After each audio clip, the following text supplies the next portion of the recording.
Yeah, deep-rooted conversations, real talk, real roots, real us, souls. Soft rain, no middleman between the truth. I can see it in your eyes, you got it. Pain got your heart moving cautious. Different worlds but the same kind of scars here. Different roads but somehow we still crossed it. Mad cause the world never listened right. Mad cause your truth always turns.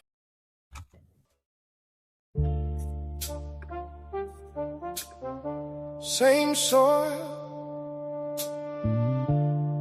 different roots. Nolan Wells.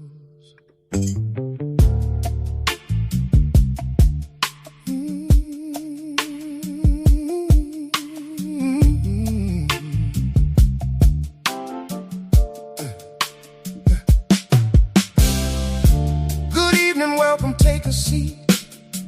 Another chapter where the silence speaks. Headlines faded, but the questions stayed.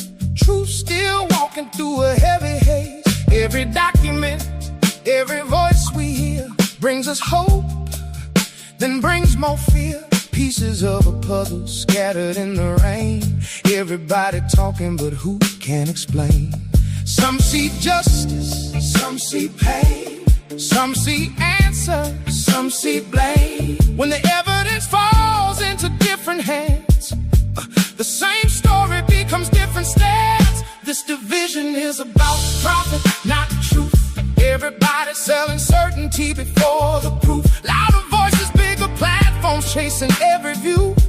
But a mother's tears don't disappear when the cameras do. This division is about profit, not truth. Turning pain into a headline everyone can use, while the family waits for answers nobody can prove. Lord, don't let us lose the people while we're chasing the news.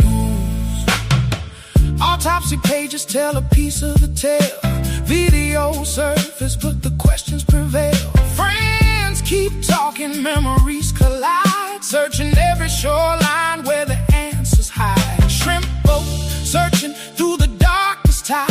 Hope floating with every wave they try. Different voices, different points of view, but every heart still wants to know what's true. We don't gather here to choose a side.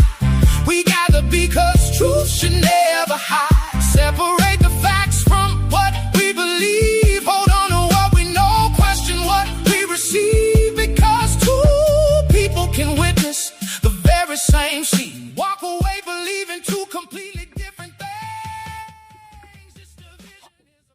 Good evening, everyone, and welcome to Same Soil, Different Roots. Some stories don't end with the headline. When the headlines fade, they evolve. Every new document, every new interview, and every new piece of evidence forces us to ask the same question. Are we getting closer to the truth, or are we simply collecting more perspectives? Tonight, we are revisiting the Nolan Wells story. We'll examine the newly released autopsy findings, review the DA's video, discuss Tatum's interview with one of Nolan's friends, and hear from the Mississippi Shrimp Boat crew that helped search during those critical moments. Our goal tonight isn't to tell you what to think. It is to separate what's confirmed from what's being claimed, identify the questions that have been answered, and just as importantly, recognize the questions that still remain. Because on this show, we understand that two people can look at the same evidence, hear the same interviews, and watch the same videos, yet walk away completely different conclusions. This is why Same Soil, Different Roots. We start with the same facts. We ask the hard questions. We respect different perspectives, and we never lose sight of the people at the corner of the story. I am Rain, and I got souls with me, so let's get into it.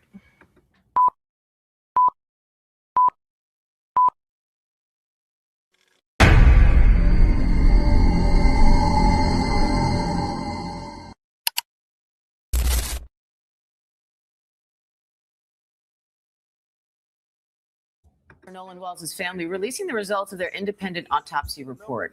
18-year-old Wells died after a July 4th boat trip with friends off the coast of Mississippi.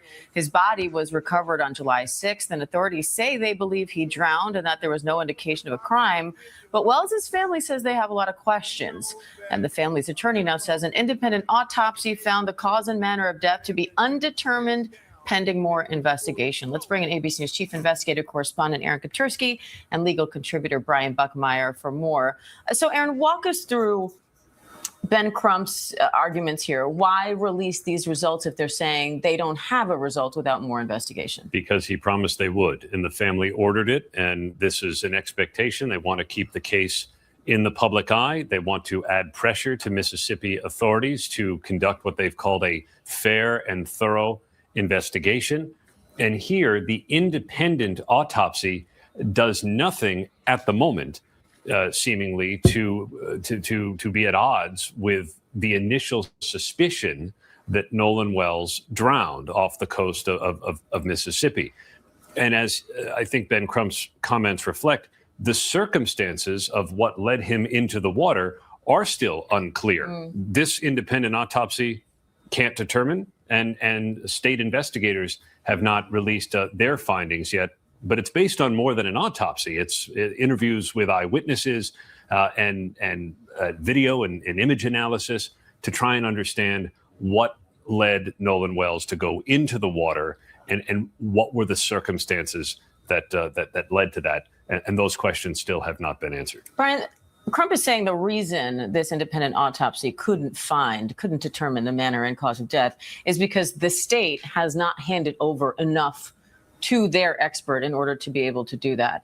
How much pressure does that now put on the state to release their autopsy results and also maybe give the family and this independent expert more to work with here? How much, I think it might be hard to quantify, but it definitely increases the amount of pressure, because I think while Ben Crump and his team are not providing us with answers in terms of what was the manner of death, what was the cause of death, it at least gives enough to say, okay, this is what's missing for us to be able to do the analysis, because simply having a deceased person or a dead body doesn't give you all the answers. But I think what it does do is he's pinpointing, okay, the throat is a place we need to investigate. Okay, the manner in which his body was found fully clothed, when we see videos of him without a shirt on, that is another point that we need to investigate to further our understanding of this. Because like any medical examiner, they're not just taking the individual's body, they're also taking the circumstances and the information they have surrounding the body to come up with a cause and manner of death. And Ben Crump, I think, is attempting to put pressure on the state and have other people kind of have this unsatisfactory feeling of we need to put pressure on the state so they can get those answers. I think that is part of the motivation here. And yet, Diane and Brian, the independent autopsy revealed no fractures or deep tissue injuries. And so that does sort of suggest, even if it's not conclusive, that he wasn't beat up.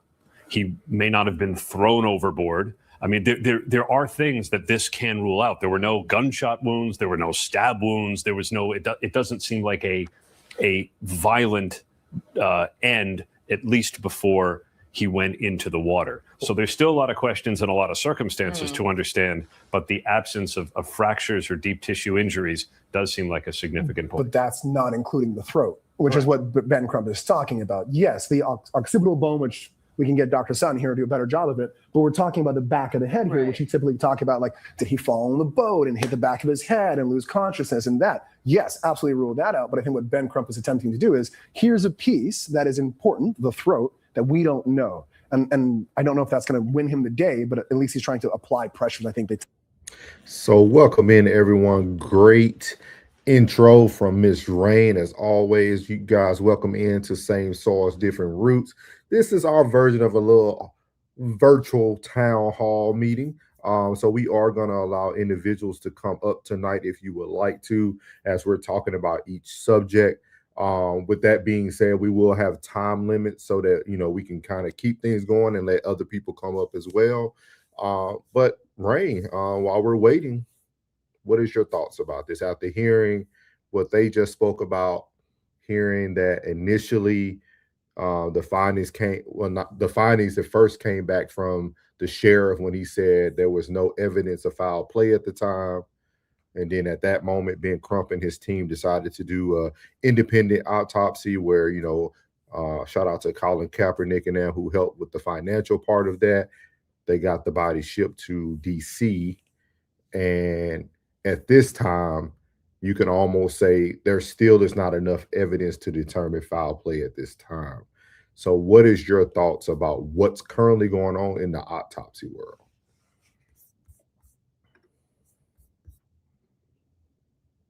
Unfortunately, because of the days that had passed, the time that it took to get the body up to DC, I kind of had an inkling that it was a possibility that they were going to say it was undetermined. Finding out that some of his internal organs were not sent with him as well was shocking to me, not knowing how autopsies work 100%. But now learning that what goes on behind the scenes as far as that goes, um, my issue is with that. With that being said, my issue is why not send? I mean, you've already done your biopsies or whatever it is that you need to do with those organs, and you sent the portions off for testing, even though those tests aren't back yet. Why not go ahead and send it with his body to DC? That was my initial question. Um, we know that the longer it goes, the longer a body stays out of refrigeration, the longer the time when he did pass and the time that the DC did receive the body and the time that the doctor did make the medical examiner did make the time to do the actual autopsy there in DC, it was, I feel as though too much time had passed, Um, I don't know if the state is like being negligent or trying to hold up the results from DC by holding on to those critical organs that could be used for a conclusion. I don't know if that's their MO, but somewhere along, or if they could share the findings with DC, say, hey, this is what was found. Maybe you can conclude your autopsy now.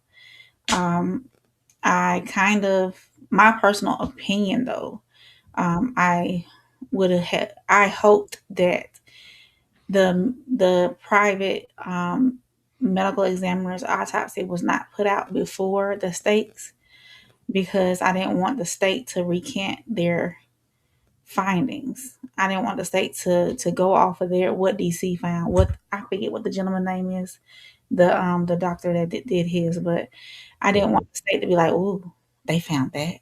Okay, let's change ours." And I don't know if it's possible to even do that, because I know a lot of records now are electronic and you have to sign them electronically and whatnot. I mean, I know that initially they probably wrote down a lot, but with technology advancing, it's not as um, easily changed anymore.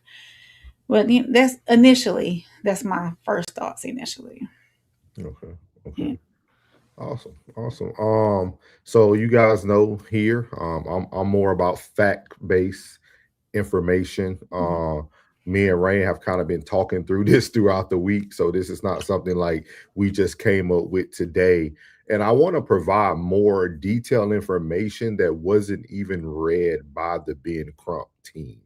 And I think this is where we're starting to get a lot of divide and division just due to the lack of facts and people not going to get these documents that are actually out there for you, right? So we're going to play a video in just a second to let you guys know that the organs did come with the body. It's actually on the paperwork, which I'm going to play a video of the young lady who's going to be breaking this down. It's the exact same paperwork that the Ben Crump and them read off of with the Ram Consulting. The body did come accompanying with the organs. The organs were removed in the initial autopsy, which is normal, but they were placed into a bag and put back into the body cavity. And it's on the paperwork. So they did have the organs there. We also know by facts base that Dr. Roger Mitchell, who did the examination in DC, he mentioned that like the throat not being there, things of that nature, is very common in autopsies, right? He actually stated that. You can go read it in the New York Post as well. So those are some of the like big factors, right?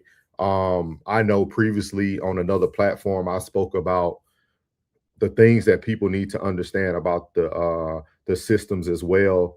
With Dr. Mitchell Rogers being a forensics pathologist, he could have actually flew to Mississippi and did an independent autopsy right there in Mississippi. So forensic pathologists actually have the right to actually were actually able to go and do those things. So shout out to Classic in the chat. So the biggest thing is making sure that we're getting all the facts just for everybody who would like them. Make sure y'all catch Classic show as well. He's been covering it very in detail. Yeah. As you see in the chat there, as he mentioned, he said organs came, but they were unable to be used, determined drowning. So what we're initially covering right now, Classic, is some people thought that the organs weren't even there. And a lot of those things weren't actually given. So we're just giving the detailed facts of it. So we're going to actually play this this video here that's going to speak a little bit more about it as well, because she actually broke this down as well, because it's on the documentation that talks about the incision that happened and everything that went along with the body as well. But we all have access to the report. So let's talk about what it actually says versus what you might be seeing in some of these headlines.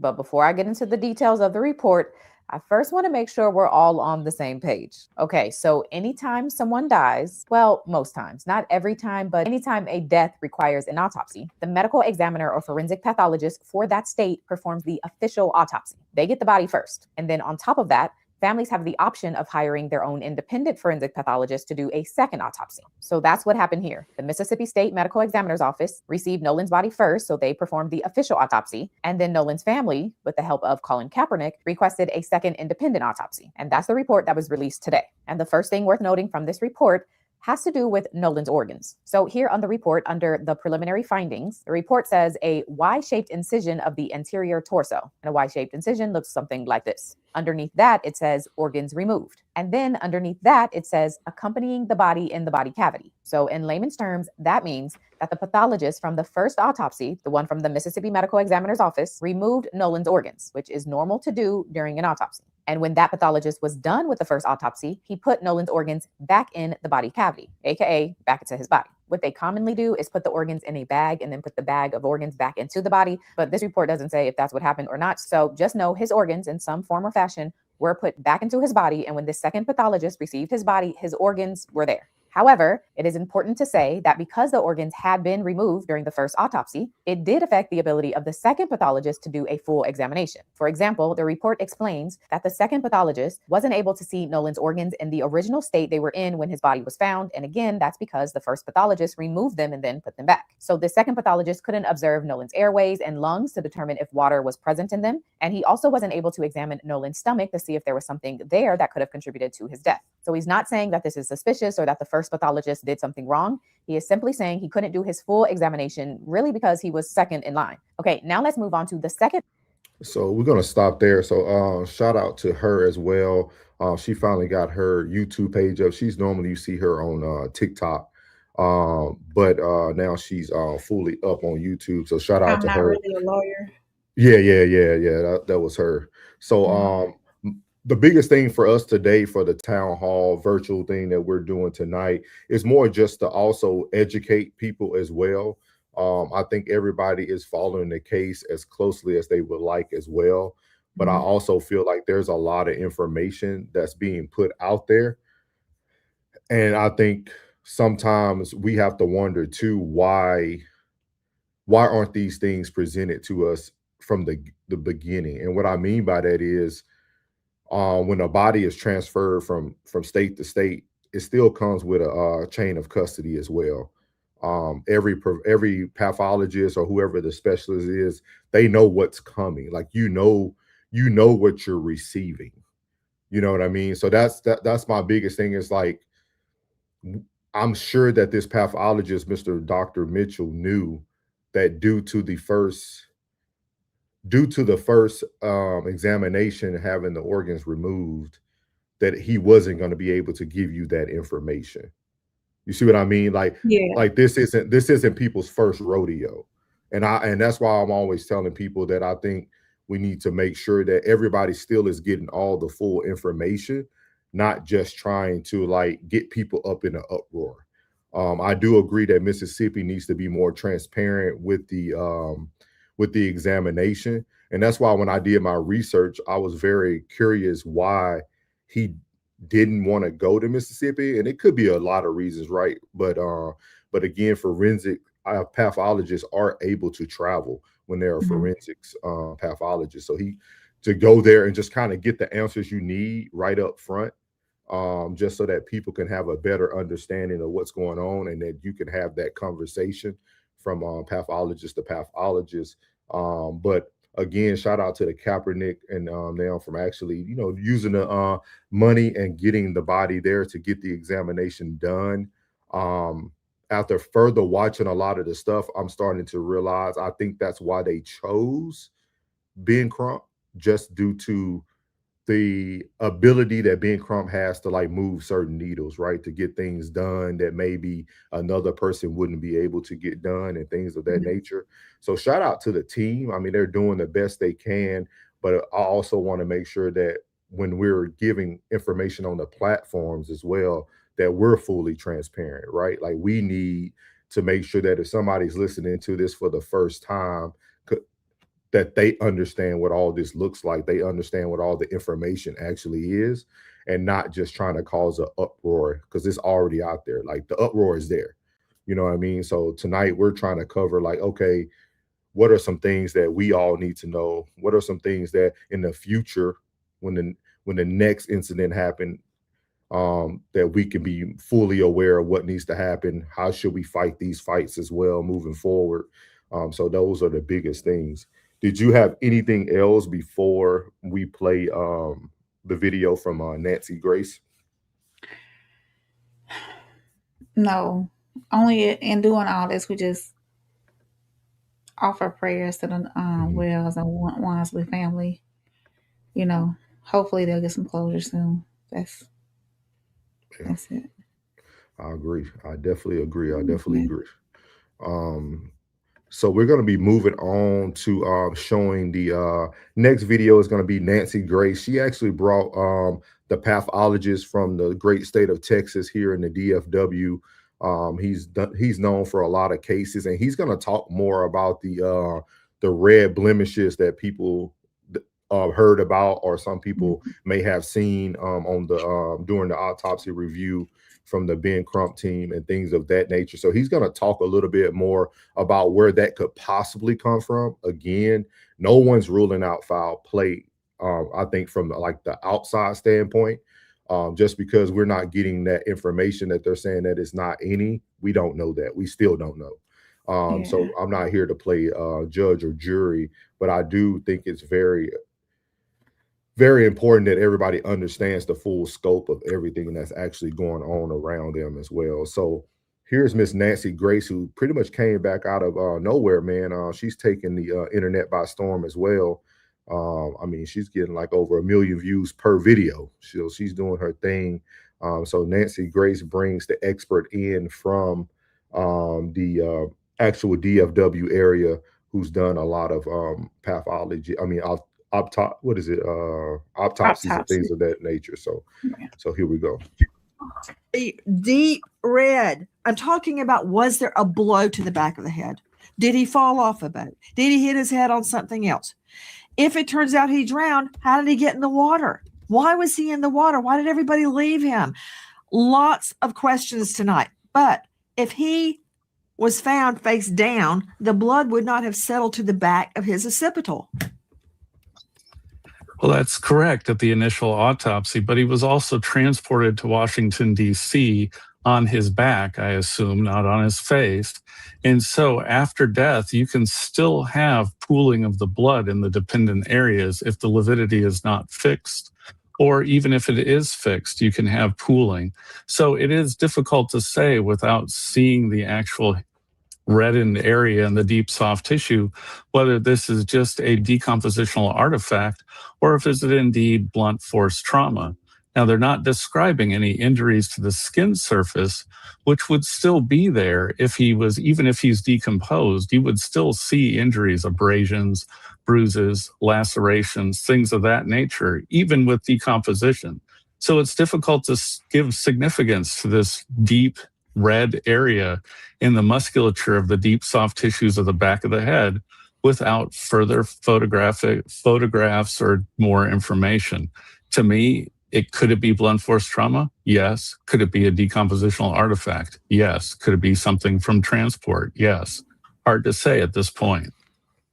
Okay, hold on. Let me just take each one of those. And the rest of the panel, please, if you've got a question or a point, jump in. We need all of your brain power.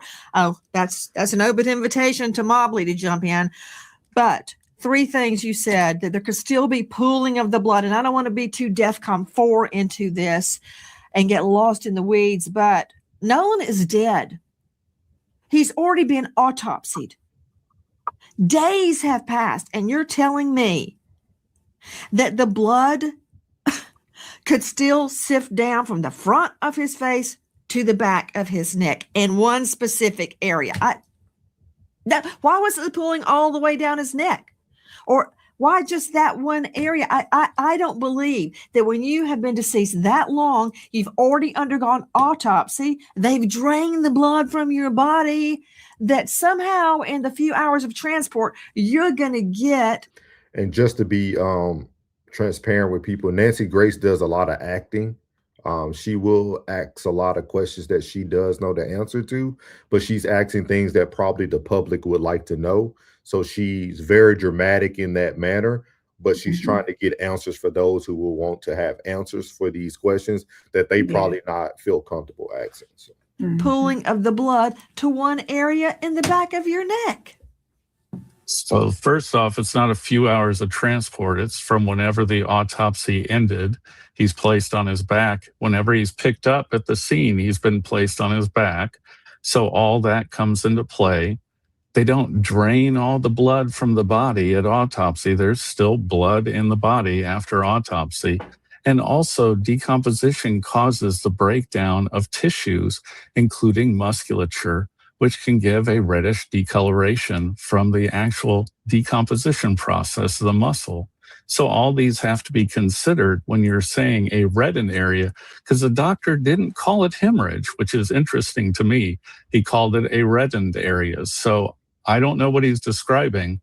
And that stood out to me too. So shout out to Dr. Roger Mitchell. He didn't try to exaggerate anything. He didn't try to assume anything. I think that doctor almost didn't even know. He gave him a little shout out because, like you said, he was surprised that he didn't use certain terminology. But I think that shows his history of working in DC in the metropolitan area, of understanding, hey, we need to give people the best information possible and not try to get people too in a uproar and things of that. So shout out to Dr. I would love to see pictures, but again, there's no description of a bruise or an abrasion or a laceration on the skin surface of the back of the head. So what the significance of this is? Could it be a decompositional change? Could it be something else like blunt force injury? It's hard to say at this point in time. I find it very difficult to believe, Dr. Kendall Crowns, that not one, but 2 medical examiners cannot figure out why he had deep red subcutaneous markings. Subcutaneous. What is that?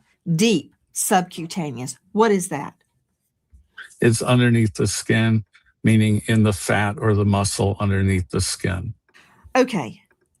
Straight out to John Mobley joining me out of Charleston. He's a renowned trial attorney, founded John Mobley Law Firm. Okay, Mobley, have at it. Well, Nancy, I got to call it like I see it. There are a lot of things that I don't like about this presentation. I think the first problem I see is they put out this autopsy and they kind of gave you a lot of sizzle. They gave a big dog and pony show but they didn't really make it clear on the findings and conclusions and how they could be interpreted. And I think that's kind of the problem with this case. They put all this stuff out. So we're going to stop there first. So this is one of the things that we just recently talked about with myself and Rain when we first started the show. This town hall is mostly just to educate and give people information on how things look and how other specialists, doctors, attorneys are looking at things.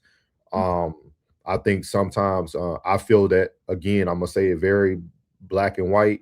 I feel Mississippi knows what they're doing. They should have been more transparent. I'm not here to fight that back. I feel like Mississippi should have been very more transparent. But I also feel that people are able to play these games with us due to these reasons, right? Due to us not knowing technically what's going on, how things are moving. We're trying to take in the information in certain manners and things of that nature.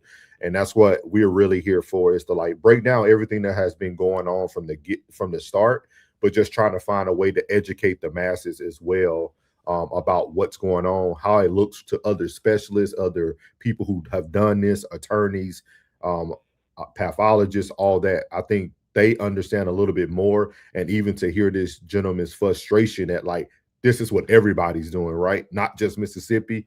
Some people are now feeling like Ben Crump and them are doing the same thing, right? You're getting us excited, but then we get let back down because we don't feel like we're moving anywhere. We don't feel like the needle is moving. You have anything on that, Rain, before we start back with the attorney? I understand the initial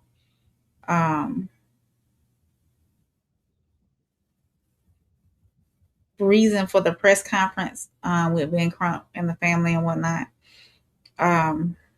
Should they have laid it out a little bit better than what they did? Absolutely. Ben Crump needed some help interpreting that autopsy. No shade given. No shade given.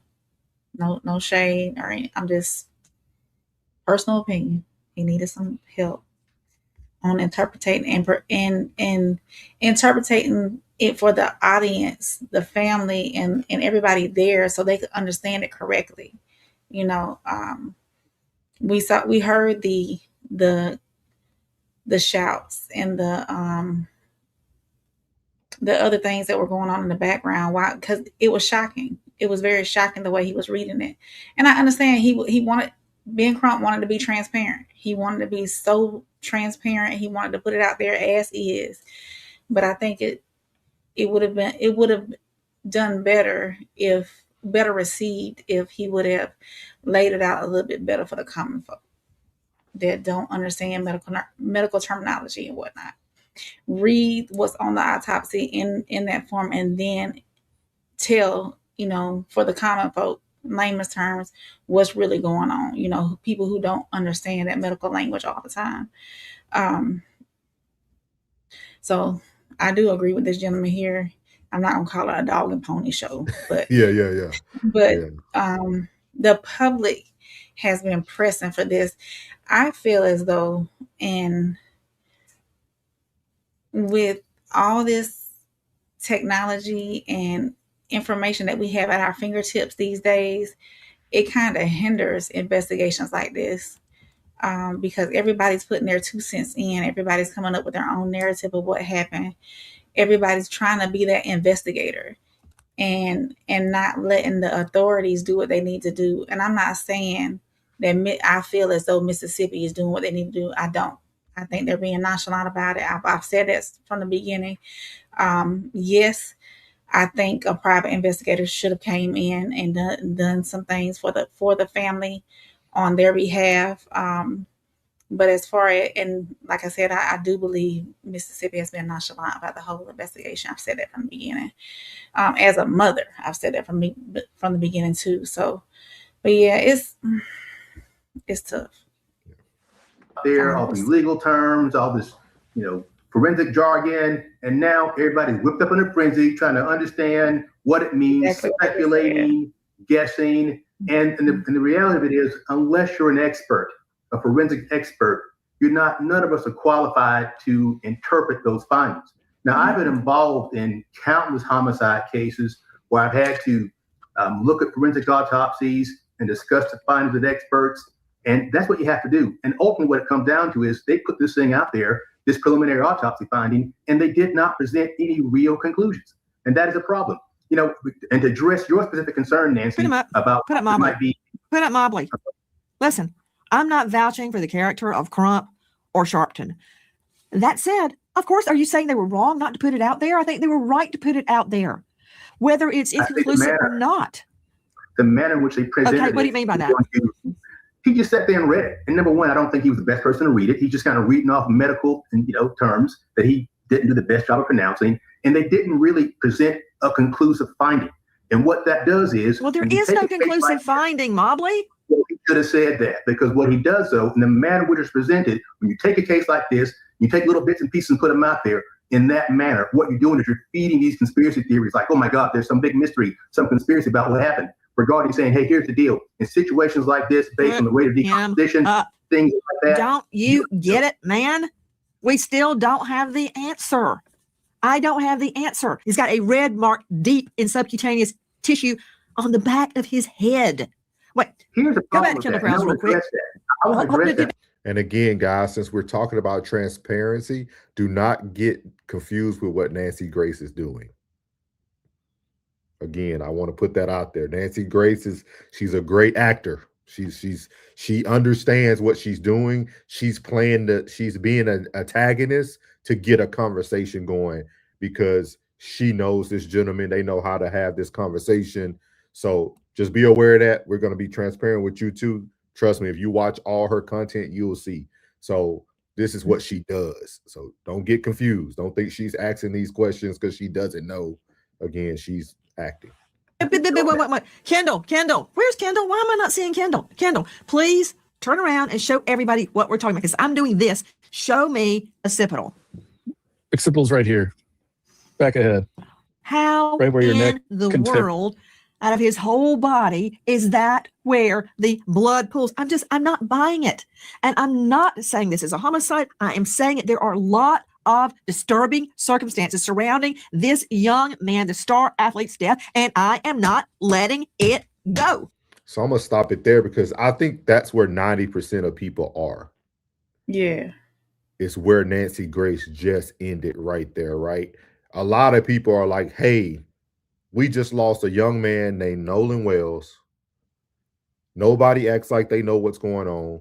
We need some answers now. Mississippi's not giving us answers. Ben Crump, I know why you're coming out, but we're still not getting the answers at the end of the day. And so for everybody who's in that middle ground of like, okay, we now need answers, right? We're going to talk a lot more tonight about some of the friends who came out and talked. We're going to actually have some people who we're going to review some videos of the people who actually was there, part of the rescue mission, things of that nature. With that being said, anyone is able to come up. We have the link in the chat. You are free to come up if you want to come, give your opinion about the case, or if you might have something to say. Myself and Rain are not here to debate with you. We're here for you to be able to spread your opinion out there, good, bad, or indifferent, and be able to speak and get your point across. I think the biggest thing is just making sure that we all are able to get our voices out there, but at the same time, we need to now, I think we all need to demand more transparency from everyone. I think every room that we walk in, every article that's put out, every interview that's done that we're going to talk about, even with Officer Tatum, everybody needs to say the right things or don't say anything at all.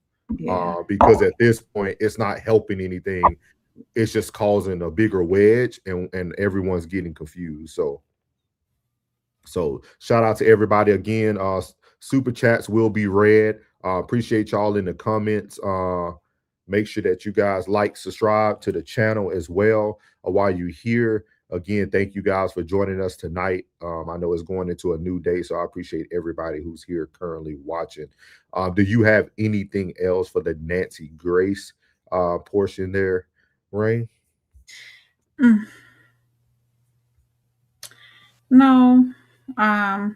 I didn't want to come on here with not with no words, but I mean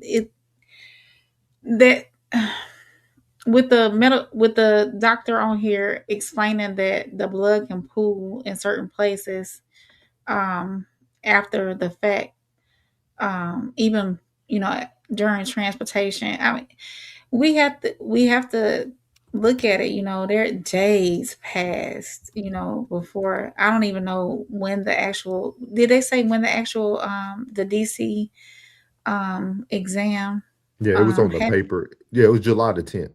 July the 10th. Hmm. So that's I think it was 4 days out the original one, right? I think the original one was either done on the 6th or 7th, if I'm not mistaken. So still, that's a lot of time in between that. And with the me being, I'm not a medical person, okay, but me just thinking logically, when a heart stops, the blood's no longer circulating within your body, so the blood will pool. And I'm not saying that there was no um injury to the back of the head. I'm not saying there was no injury around his neck or whatever. I'm not saying that. I'm just saying that me knowing that when the heart stops, the circulation stops, so the blood is going to pool wherever it is at that time. And maybe because it's different back there, I don't know, but that's just my personal opinion on that part. And I think most important, and like I said, thank you, Mike, for the respect too. Definitely all prayers to the Nolan Wells family, because I think that's the biggest thing now. And that's why me and Rain decided to talk about this tonight. We didn't want to jump on it early. Wanted to actually talk about it once more and more information came out, just so that we're not assuming things or getting people up in an uproar. We just wanted to be able to discuss the facts that we currently have and be able to educate those from any new information. Appreciate you, Mike. Mike said new to the show, new subscriber. Appreciate you, big dog. Appreciate you. So again, y'all, the chats are not the chat, but the link is in the description if anybody wants to come up and speak as well.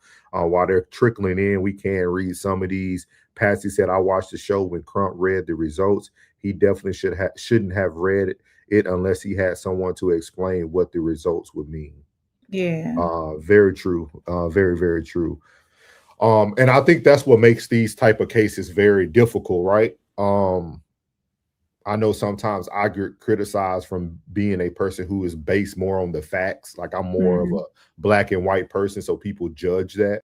But that's why I'm the way I am. I like to really get the information, understand what I'm reading. Kind of like Nancy Grace talked about, right? The things I didn't know, I went and researched myself. The questions I had for myself, I went and researched. Like, okay, could he said, I think so too, Classic. I'm not gonna lie to you. Rain sent me over that audio. I had to listen to it about 20 times. But I definitely agree with you there. And I said this at the very beginning before we even talked about this. I said there is a good possibility that there could be some possible foul play. I just don't always think that our alleged offender of choice is probably who we think it is. I think it's going to be very unique once it comes out, but most definitely, I definitely agree with that. Before we move on, I'll tell you what I noticed too. There's a picture of Warren with a young lady. Do we know if that's Katie or not? And it looks like to be a prom outfit. I haven't talked to you about this at all, but I noticed it today when I was just going through different videos. Is that pause the calls? I'm gonna do a little bit of research. No problem. For the next thing. And again, guys, don't forget the link is in the chat if you need me to drop it again. Definitely, you are welcome to come up again. I think me and Rain decided on like 2 minutes a piece for those who come up, just so you can say your piece as well. Class said there is such thing as appropriate bias. Black people turning up dead in Mississippi is a time for appropriate bias. No benefit of the doubt. I feel you. I feel you. Like I said, I've been watching in the background. You've been covering it very well. For those who are here watching, make sure you catch Classic Codes, man. He's following it very, very, very, very closely. So you can go on there and get a lot of the information. And thank you to you guys who are watching tonight. While Rain is looking that up, we're gonna move on to the next portion as well. We're gonna be a lot of people was asking the DA to speak out. They finally spoke up. It was a very well manicured speech. I know some people did not like it. Some people felt a certain way about it. But we're going to hear what the DA had to say, and then we'll discuss it again. Welcome in, everyone. Make sure, if you would like, there is a link in the chat. If you don't see it, I can place it in there again. If you would like to come up, we are giving people 2 minutes to speak, say whatever they like to say, or you can just put it into the chat. Once the chat gets busy, we won't be able to read every chat, but we can read super chats as well. So here we go.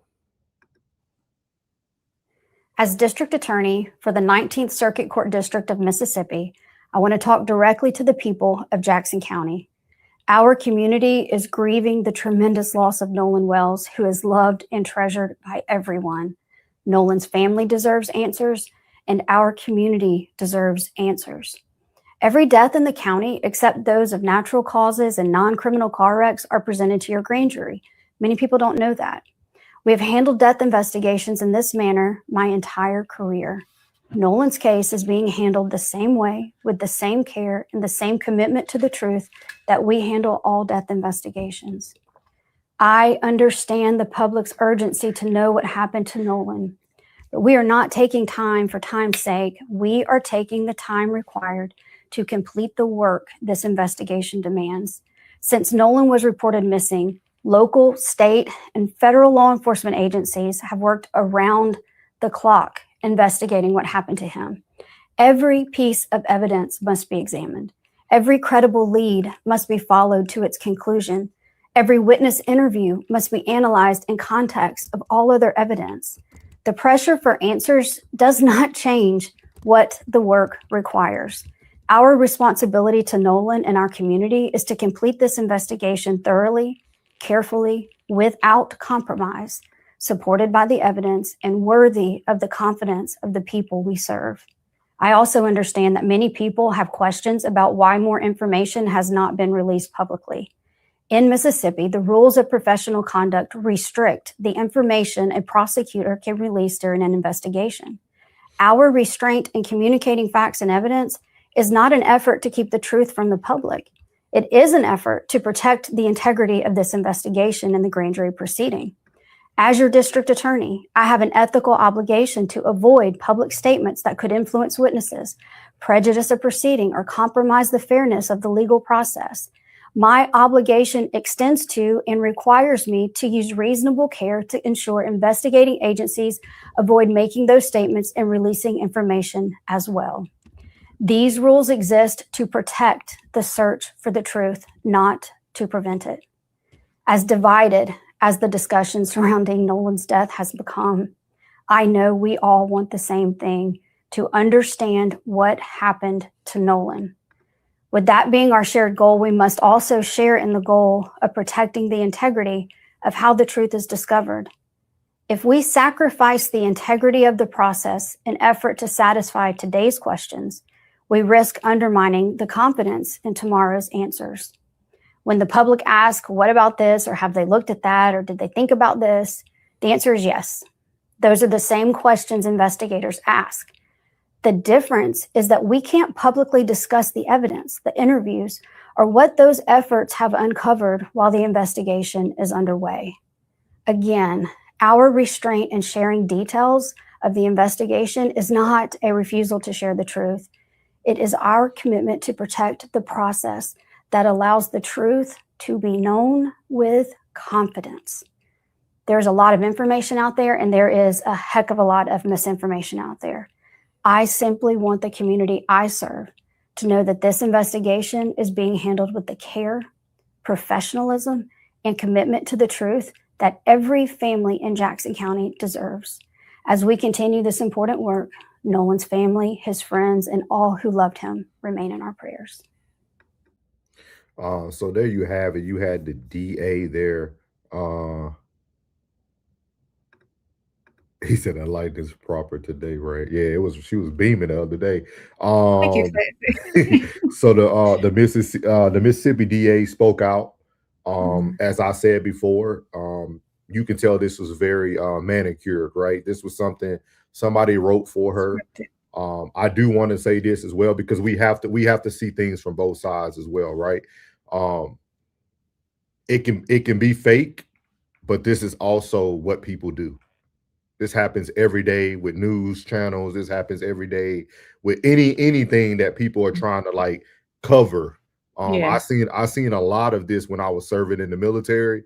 Like when I was in deployed locations watching people die in Iraq, the way that they were televising this to y'all on TV was just like that. It was very manicured, just like the Marines and the people we just lost. That they come out very manicured, right? They come out and say the right things because a lot of these people trying to keep their livelihood, they're trying to keep their job. So they just become more of the system as well. So I just want to put that out there that I understand that this is very manicured. This is something that not what you want to hear as a parent. I'm thinking more about like the Wells family at this moment, right? That's not what I don't want to. That's not what I would want to see as a parent. I would want to see some accountability first of like, hey, we need to apologize for the sheriff speaking out on our behalf first. Like those are the type of things I would be looking for in the speech, but it wasn't there. So again, tonight is all about you guys sharing your opinions on what you think. And so Rain, what you thought about that? Of course, very manicured. She said what she needed to say. She said it was expected that, she says that, let us do our investigation. We'll report back to you with the findings once it's concluded type deal. It was expected. I don't think that I would hope to think that she didn't think that this would silence people or this would make people pull back from what they have been doing or wanting answers and whatnot.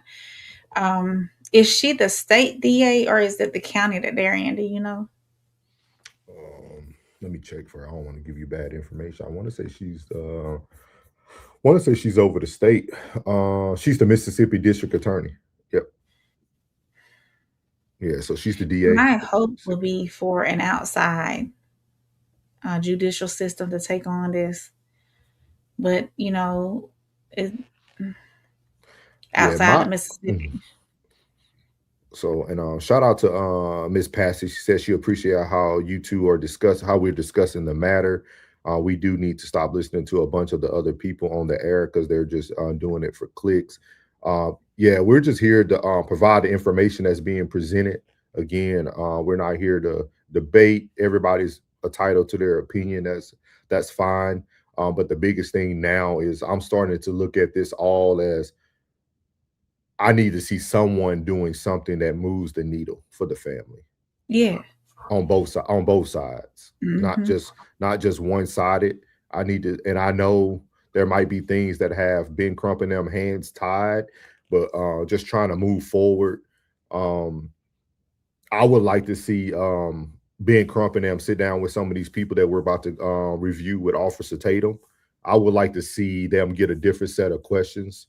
So I would like to just see both sides kind of doing the same thing. I know Officer Tatum even showed receipts of them sending information, sending emails to Benjamin Crump and the team about doing an interview, sitting down, having a cordial conversation about this so that people could get both sides. Again, it's one of those things. Everybody's doing everything for a rhyme or a reason, and that's the sad part. But the biggest thing is just thinking about the Wells family. How do we move the needle forward for them, right? Because every game that either the DA plays or every game that other sides play, it hurts the family at this point. And my biggest thing is the worst thing I seen or heard throughout the whole thing was when it immediately was heading to a grand jury. That's what got me, because I talked about this as well. Like the grand jury to me just provides too much secrecy. Like it's too much that people can start asking for plea deals. People can start. It's just a lot when it comes to like grand juries that can actually cause a lot more integrity issues that we're already dealing with the state of Mississippi. So I definitely agree. Again, guys, we do have the link in the chat for those who would like to come up. We're giving people 2 minutes to say whatever they would like to say as well. But I do agree with that, Classic. I do agree with that. I do agree with whoever did it. They need to play the time. Hey, and I feel everybody that's playing with the system as well, giving their stories. I agree with you. I agree with you. Yeah, I agree with you. I agree with you on that. Brandy said with the history she has with under delivering where DA is concerned with the grand jury hoax, is kind of impossible to trust her. I understand that. I understand that as well. I understand. Yeah. Where that can be, I can see people's concern and where that can be an issue. That's why I wish somehow an outside judicial system outside of Mississippi can handle it. But I don't know.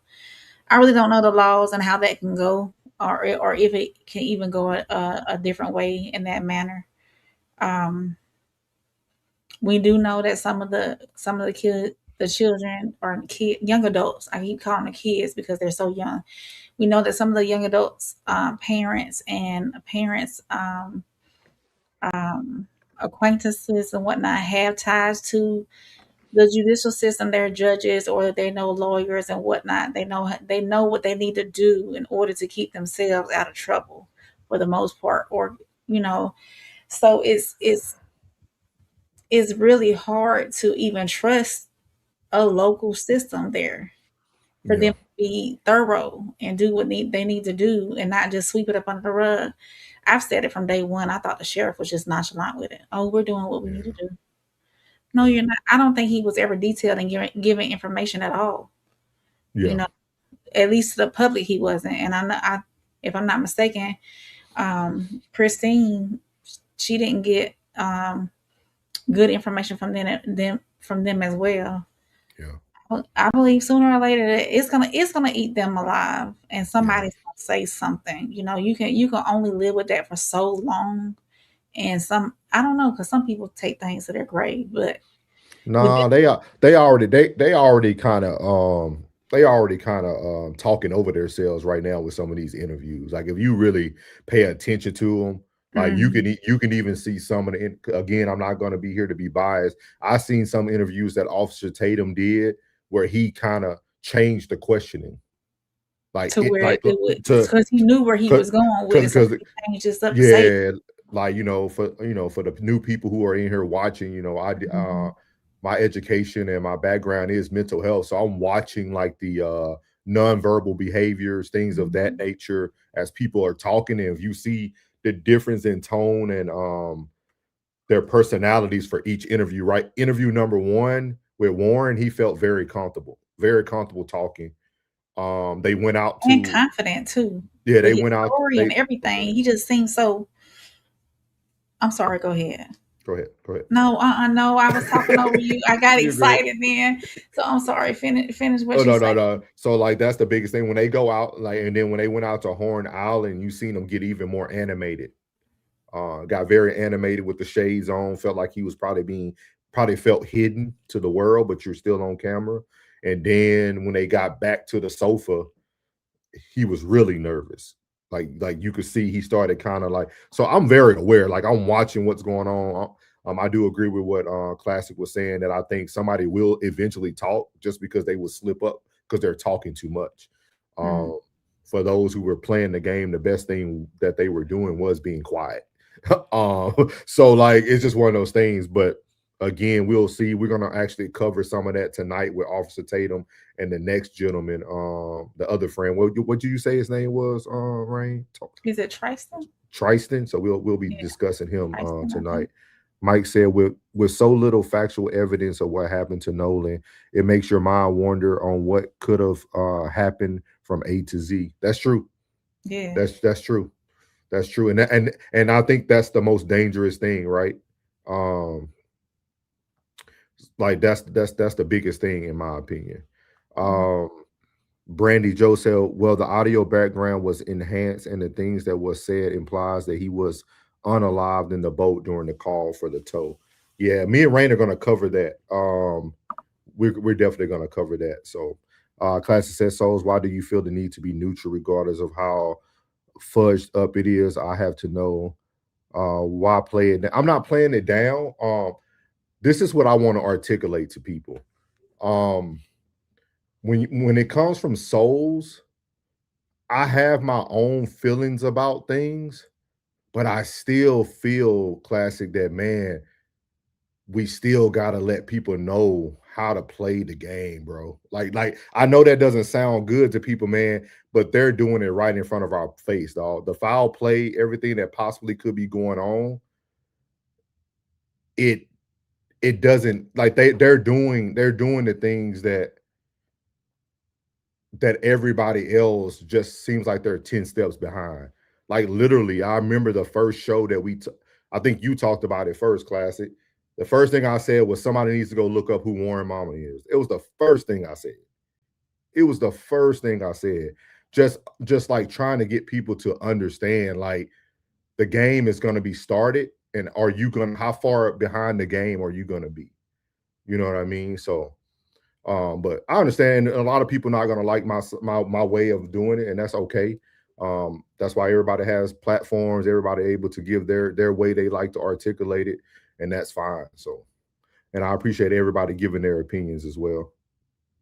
So I don't think we really want understanding, Classic, because even when I try to articulate to people, not you, Classic, even other people still have their own personal thought process behind it. So like, but shout out to everybody who's in here. So make sure y'all hit that like button, make sure you subscribe. So he said we need to push people to break the console and not play the game. I feel you. Too Tight said, what I seen, it was messed up how they did him and all them people just standing around watching. We'll get to it. Like I said, me and Rain are going to cover. She sent it over to me today as well. So we'll definitely review it and do that. So let's see here. Brandon said their blatant disrespect to the fam in public is crazy. And Brandy just, and that's what I think. But I think both sides have their own form of disrespect or playing in front of the family. So it's just one of those things. What's up, Richard? Welcome in, Richard. Richard said, not even the kid playing with the phone. Yeah. So again, man, you got anything on that, Rain, at all for the DA? Like I said, it was very manicured. It was very set up for her, which, that's what they do. So yeah, I think they did it to pacify the public a little bit longer while they get everything together with their findings and whatnot. I think that's what I think they delivered what they thought the public wanted. But the public doesn't want that. The public wants a final answer about what happened or what truly happened that day. So yeah, it's okay. We still not satisfied type deal, you know. So. And again, the link is in the chat for those who want to come up and say anything about any of the topics or anything that you might felt a certain way about. Again, we are going to give 2 minutes to whoever would like to come up. Again, this is an open segment for anybody to come up, calling it like a little town hall, just to see where everybody are. I'll probably get with Rain like after this to see like how often we want to tap back into this each part of the week. But so let's see here. He said Rain hair looking spiffy. Thanks. So yeah, so let's see here. So we're gonna move on to the next segment in this discussion today, and that's gonna be Officer Tatum sitting down with, what's the gentleman name you said it was, Rain? Is it Tristan? Tristan? Okay. I think that's, yeah. So if I'm wrong, y'all forgive me, but I think it's Tristan. Did he not say what his name was in the I don't know. That's why I said I'm gonna have to hear it at the beginning. Yeah. I didn't recall hearing it, and but I was working out when I was listening to it, so I could have just overheard it. But we're gonna go through this interview here. And Rain, if you need me to stop, just like raise your hand or say something, and we'll stop you wherever you want. But we're gonna listen to them talk about what happened. Just to give you guys a little background from, he's supposed to have been one of the gentlemen who was fighting on Horn Island. So he's gonna talk about it. So here we go. Brandy said, "What? Yes, Rain. They gave us what they used to give in their county, not realizing this is unfolding in front of the world." I can see that. I can see that. Oh, Trayson, I believe is his name. Okay, bet. So here we go, y'all. You had an interview, and I felt like you laid out a few things that I think the world needs to know and be clear about. Okay. And the first one is the relationship that you had with Nolan. Can you explain your relationship with Nolan? Yeah, I will. So his mom got on TV, as everybody has seen, and said that she didn't know me. And man, that can't be farther from the truth. Me and Nolan, I met Nolan in 9th grade in our second block class. It was math. He was one of the first guys I made friends with. It was somebody I made a connection to. Like off rip, he was an athlete. I could tell he was an athlete. When I walked into class, we sat really close to each other. And all he did, he turned around and asked me for a pencil when I first met him in 9th grade when I moved to Ocean Springs. Man, it was tough. And the relationship there has always been best friend in my eyes. I never wanted to take away how close somebody else was with Nolan, but Nolan was my best friend. That was a guy I knew I could call at any point in time.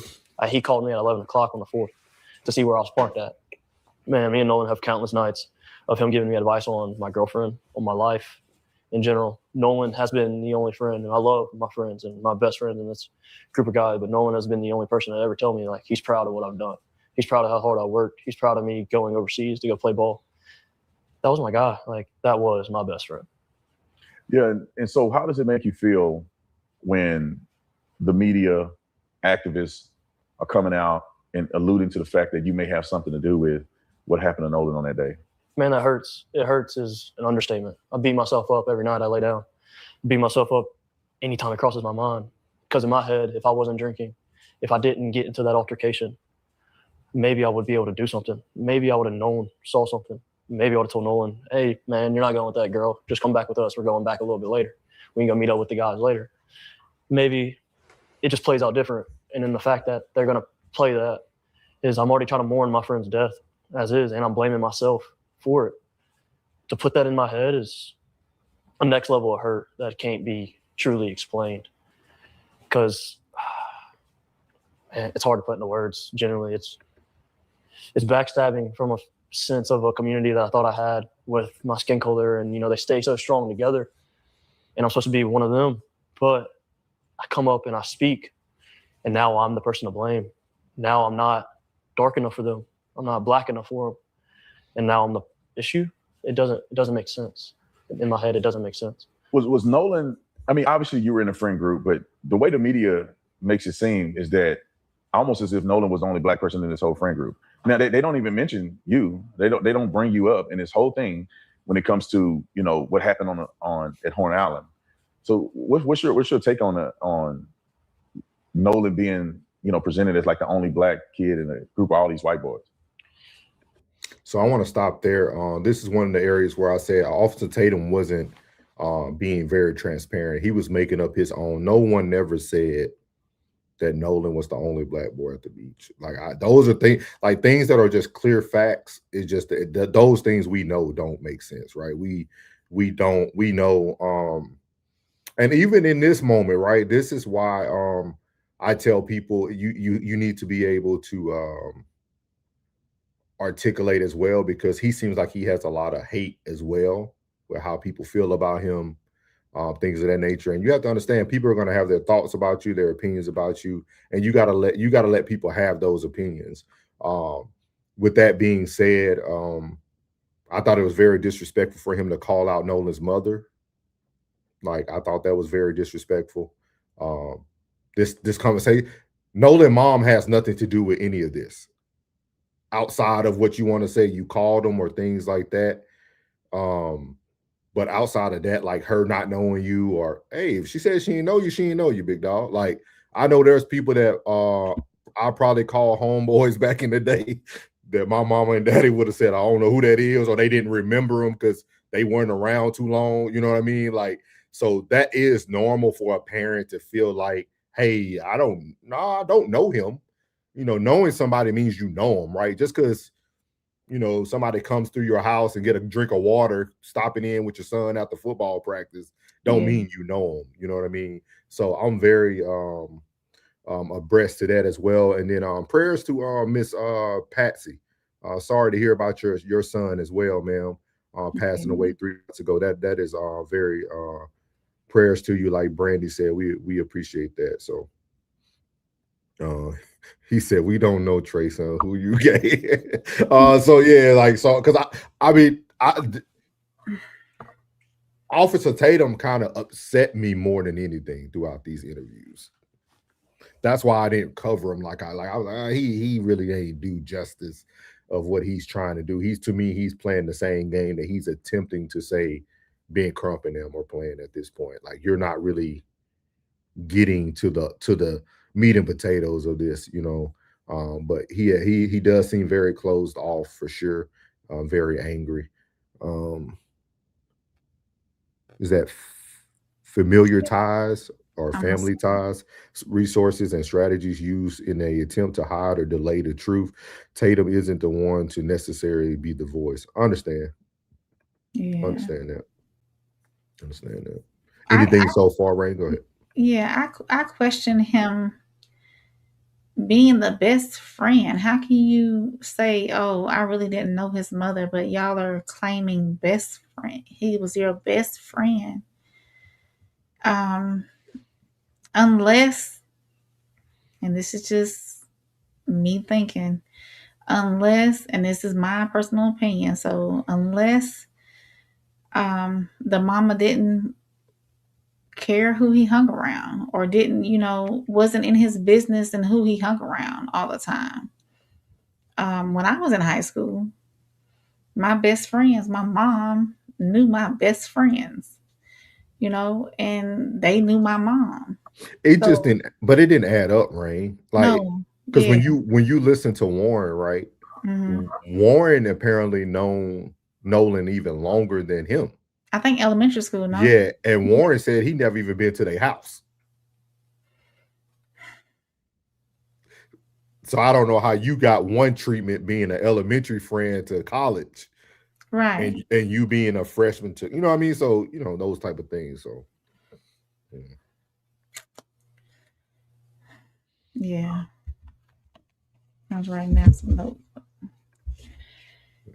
That's crazy, man. I know we've spoken a little bit, but that friend group that I'm a part of to this day was the first friend group I was in when I moved to Ocean Springs as a new kid coming in. I never knew any of them. I known one, kind of, sort of, back from grade school because we went to the same private school together. But that was it. And him being the only black person, minority, any of that measure is insane. Our friend group is diverse from the max. Like, we have a mixed guy. I mean, we had Nolan in our friend group. There's an Asian a part of our friend group. There's a Latino that they're trying to perceive as white. He's truly authentic Mexican. His parents are from Mexico. They came over legally and they did everything right, and he's been here since. It blows my mind because our friend group is not a friend group that sees race. Our friend group sees what good you do for other people, what good you bring, and how the type of person you truly are and where your morals lie. That's one thing in common. Me and my friends might not agree on everything, but our morals align. Our morals know. So for them to even make that narrative up really shows you have no idea what it's like down here on the coast. You have no idea how tight-knit Ocean Springs as a community is.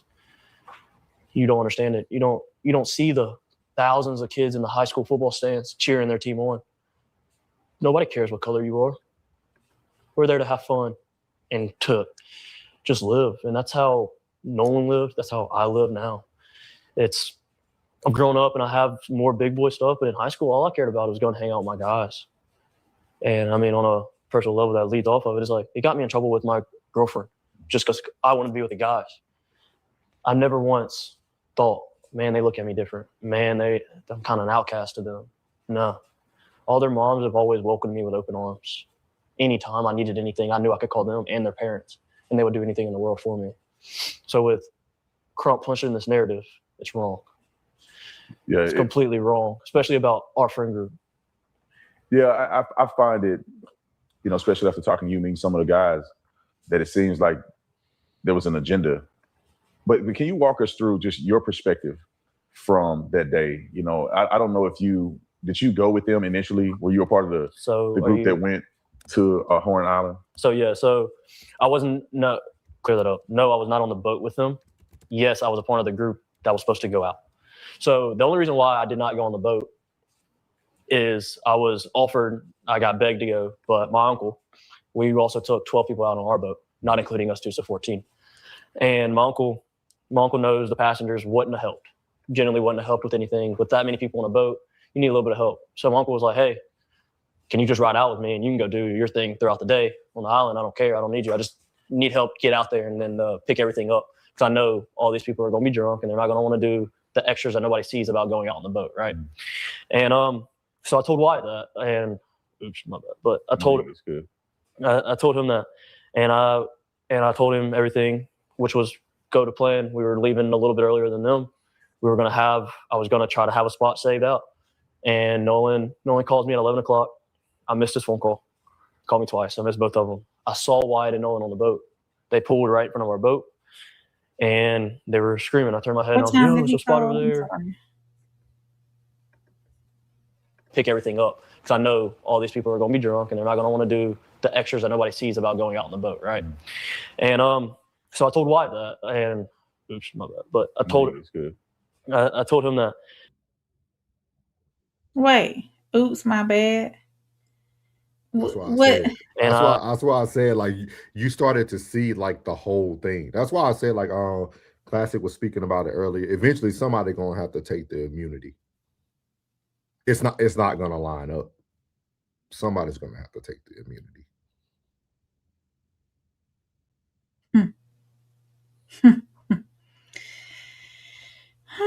Somebody gonna sing like a little bird with a little D.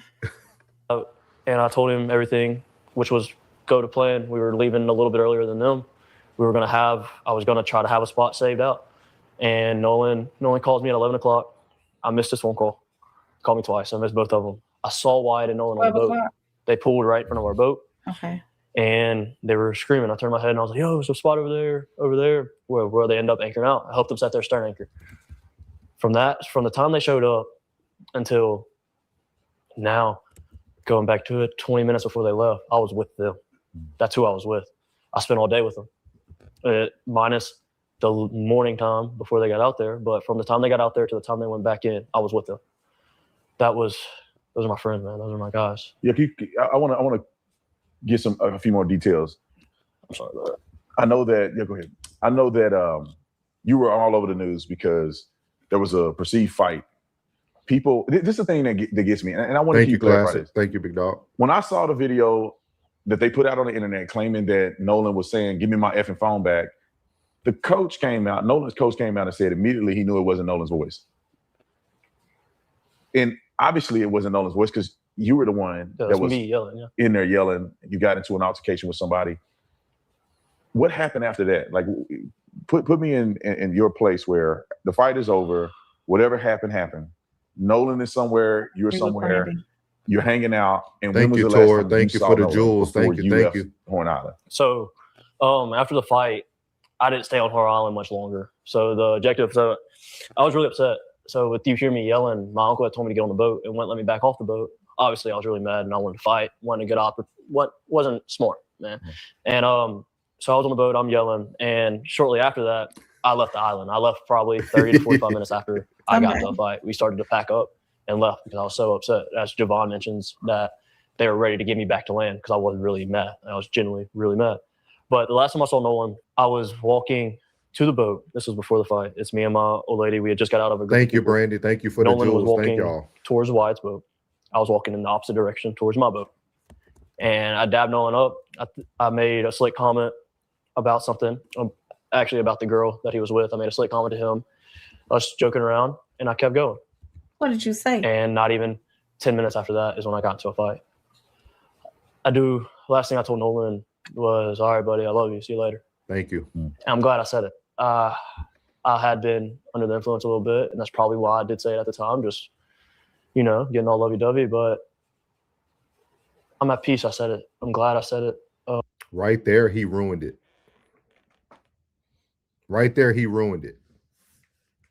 He started this whole speech out 11 minutes ago saying they're best friends. He ended right there at 11 minutes and 43 seconds saying, I told him I love him, but I think it was because I was under the influence. I was getting a little lovey-dovey. You started off, because usually if that's your best friend, some best friends say, I love you. Yeah. He said a lot of loves you going around. Yeah. So I really just started watching these interviews. I'm like, man, one of them definitely going to talk beforehand. So that was my last encounter with Nolan. I was telling him I love him. Did you have any, so you leave the island, did you have any encounters or association with these phones, with the keys? Did you have any connection to any of that? I did not. So what I know, I got my first phone call from Warren at about 9:20. I didn't answer it. I was asleep. I'd been on the boat all day. I didn't feel like going to party anymore. I went to bed. So I got my first phone call about 9:20, and I didn't wake up again until a little after 11 o'clock. And that was to my brother coming in the room being like, hey, Warren's trying to get a hold of you. You need to answer the phone. They're looking for Nolan. And I'm half awake, and I pick up the phone. And by this time, nobody had came to the house to grab anything. Oh. And Warren gets on the phone, and he's just like, hey, man. Go ahead. His first phone call from Warren was what time? You got to know. I'm just listening. 9:20. Thank you for the new subscribers. Thank you all. Classic, Tora, Patsy. Thank y'all. Brandy for the jewels. Thank you, Belinda. Is it Melody for the new follow as well? Go ahead. Warren, he had a missed call from Warren at 9:20. I think he said. So then he called again later on, and he finally answered the phone around 11 something. So why wasn't the phone call? Didn't they called the police or whomever at 11 o'clock, wasn't it? So for 2 hours you searched for him without notifying authorities? Am I misinterpreting that? Yo, did I hear that right? So you look at did I hear that right, yo?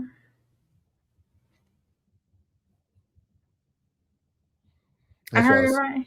You right. Yeah, Tori, you right. That's what I'm saying. You right. I'm listening to you. You right.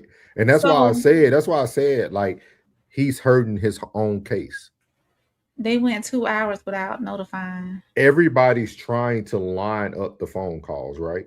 Right. So when you think about Warren said his phone calls went to the mom. That's what Warren's going with. It went to the mom. And he shows you the 2 call logs like on episode 3 or something with Tatum. Yeah. But now he's trying to put, my phone calls came from Warren. But Warren never talked about Trayshawn or whatever his name is getting calls. Like, he never talked about that. You see what I mean? So like now everybody's trying to pick and choose who did what call and who gave what. And that's why sometimes it's just better to be quiet if you're going to start off being quiet. Just be quiet. Okay. Thank you, Toria. Yeah. Pastor said yes. Mm-hmm. Cover up.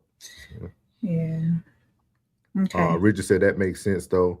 People don't go by the book. Shout out to Tez. Tez said the Coast Guard got called by Warren and Wyatt at 11 after they said they hadn't seen Nolan since 3.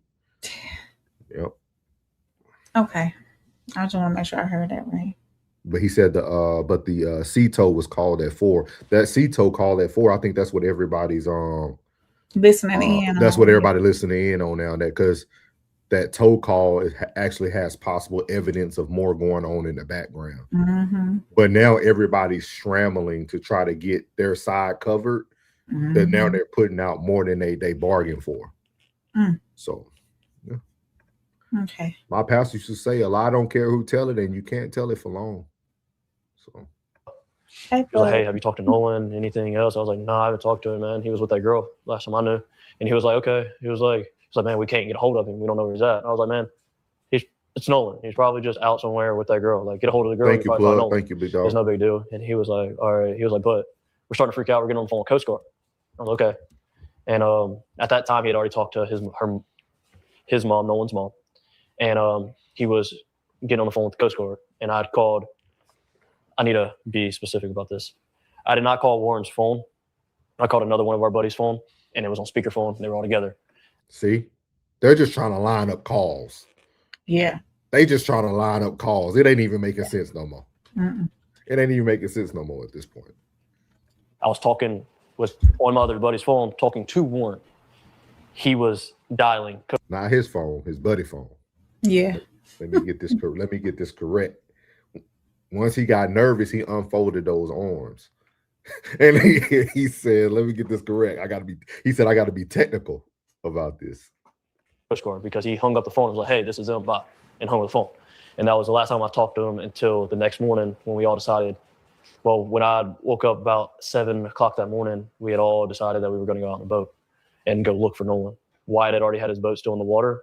We took that boat out. It was what day are we talking? That's Sunday morning. Sunday morning on the 6th, the 5th? So it was Saturday the 4th was the 4th of July. Mm-hmm. The 5th was Sunday. We were on the water from 9:45 to 11:50, 12 o'clock era, about lunchtime. Mm-hmm. While we were on the water, we talked to a rescue guy, and he told us to get off the water and said that they kind of had the island in the water under control. That's the professionals, man. Yeah.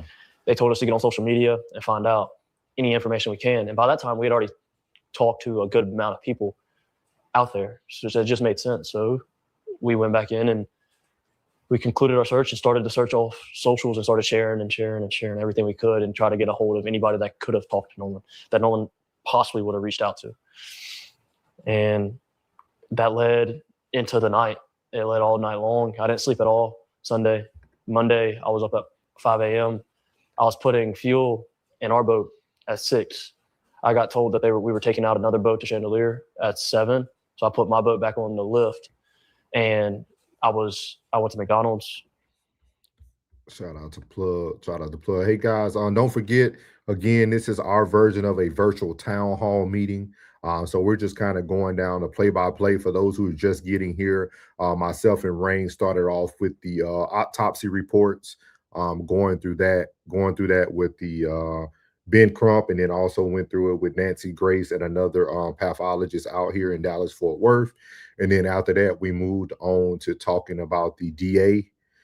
And now we're at the point where we're kind of talking about one of the interviews for those who haven't caught it. Again, shout out to Classic. Y'all see him in the chat. If y'all, he's already reviewed pretty much all of the Tatum and Warren interviews. So if y'all want to make sure y'all go there and catch it on the rewatch there, please do so. I think Tez covered it too, if I'm not mistaken, some of them. So make sure y'all go watch those individuals that are in the chat as well. Appreciate everybody new who has commented and subscribed. We really appreciate you guys. Myself and Rain cannot do this without you guys. Thank y'all for all the super chats and the jewels and things of that nature. Plug said listening, watching, and keeping hush mouth till all the facts come out. Shh.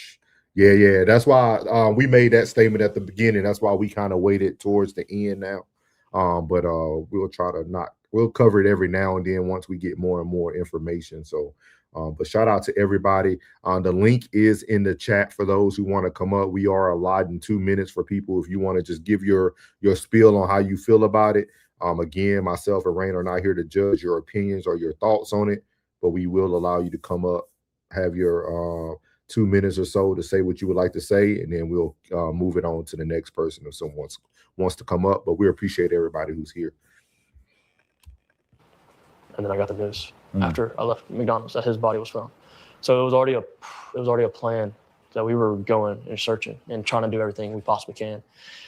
And that's all I wanted to do. Is I wasn't there to help him out in his last minutes, but now I feel like as a friend and as one of my guys, man, I do everything in my power to help now.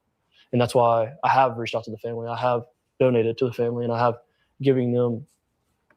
Sounds like guilt. Mhm. Yeah. Sounds like guilt. Yeah. So you got anything so far? Because I'm gonna kind of fast forward it a little bit once we have this open discussion. You got anything so far? Any thoughts so far? Is this your first time watching it? Yeah, all the way through. Okay, I've caught okay. bits and pieces here and there. Of course, initial thoughts. He seems closed off, like everyone's been speaking of in the chat, with his arms folded. He did fumble over a few of his facts. He did put facts out there that I haven't heard before. Of all of this, in my personal opinion, and I may be wrong, he may know a little bit more than what he's putting off to be. He's more than what he's making it seem. Yep, I didn't even read that. Yeah, Yep, shout out to y'all at the same time. Shout out to you, yeah. man. So Welcome in.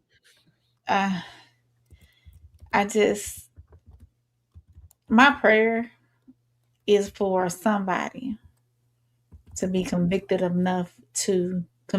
within themselves to come forward, to end the narratives, end all the suspicion, end all the conspiracies, all of that, and say, hey, this is what happened.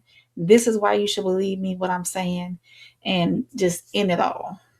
Just put it out there and be done with it, and that's my hope at this current time. So All right. So we're gonna move it forward a little bit. Let's see, we'll move it halfway in here for you guys. If you guys haven't watched it, definitely she said donated what? I think he was trying to say he donated to the GoFundMe. That's what I'm gonna assume from it. That's what I'm gonna assume from it, or that he was saying he donated. I don't believe him at all. He talking too much. Anyone that will hear him, best friend, nope, justice for Nolan, period. Mm-hmm. Shout out to Mama in the building. What's up, Miss Deborah? Thank you, man. You up too late. I need you to go to bed. And you're welcome, ma'am. You're welcome. So we're gonna move this forward a little bit here. So here we go. Mississippi's history per se, but it's like, hold on.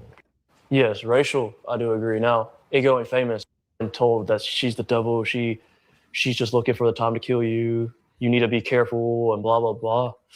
And it's like, man, if y'all want to know the story, the only people that showed up for me in my whole life has been my white side of my family. So for y'all to sit there and drag. See what I mean? And I haven't even heard this far, but at the very beginning, I said he's filled with hate. Like it's a difference.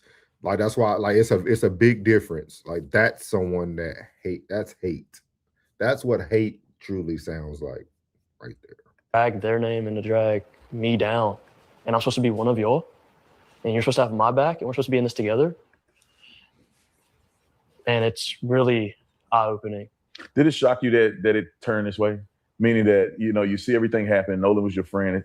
From all the young men I talked to, it seemed like Nolan was the life of the party. Everybody loved Nolan. He gets along with everybody. Everybody's cool. And everybody feels like Nolan made them feel like everybody's his best friend, right? I mean, everybody felt connected to Nolan. Were you shocked that it turned like this? I mean, where this community was tight-knit, Nolan's friend group was tight. He ends up losing his life in an unfortunate situation, which nobody knows exactly what happened. Did it shock you that it turned into some racial thing? Yes, racial, I do agree. Now, it going famous or going viral, that part didn't shock me. Thinking about it and being honest, like, that's not a surprise because everybody didn't love Nolan. Especially around here, everybody loved Nolan. So for people to repost that, they know Nolan. I mean, they know he did not have one hateful thing in his heart. And racism, no. That was a shock. That was a complete shock from his mom and from his stepdad. Like, that's a shock. That's an utter shock because it's like, first off, I don't know how to word this. Nolan wasn't fully black. Nolan's mixed. Nolan has a little bit of Asian in him. You don't hear that though. You don't. So to turn it as like somebody's harping down on Nolan because of the color of his skin, you don't know us. You don't know our community. It's crazy that people are just running with a lie. And it's so easy for people to believe it from the outside, looking into Mississippi's history, per se. But it's like, you're looking at history. Let's go to each state's history. I bet they're not the best with Black people. Like, people change. You learn history so you don't repeat it. Everybody knows that. What's the craziest lie that you've seen floating around there about this situation? I know it's a lot of mysterious things, but like, what to you, what's the craziest thing that you've heard somebody say about this? That my buddy in the photo was his lover. That was wild. That's been the utmost craziest, because it's like, what? Like, where'd you get that from? Yeah. I mean, also the lies of just how racist Mississippi is, or how racist the coast is, and Ocean Springs, and no, you don't know this, man. Like, you have no idea. And what I thought was crazy lie from the beginning was he's the only Black person on the boat. He's the only Black person on the island. No, not at all. Nobody never said that. I don't know where I don't know where people got that part from. I'd never seen one person say there was only one Black person on the island.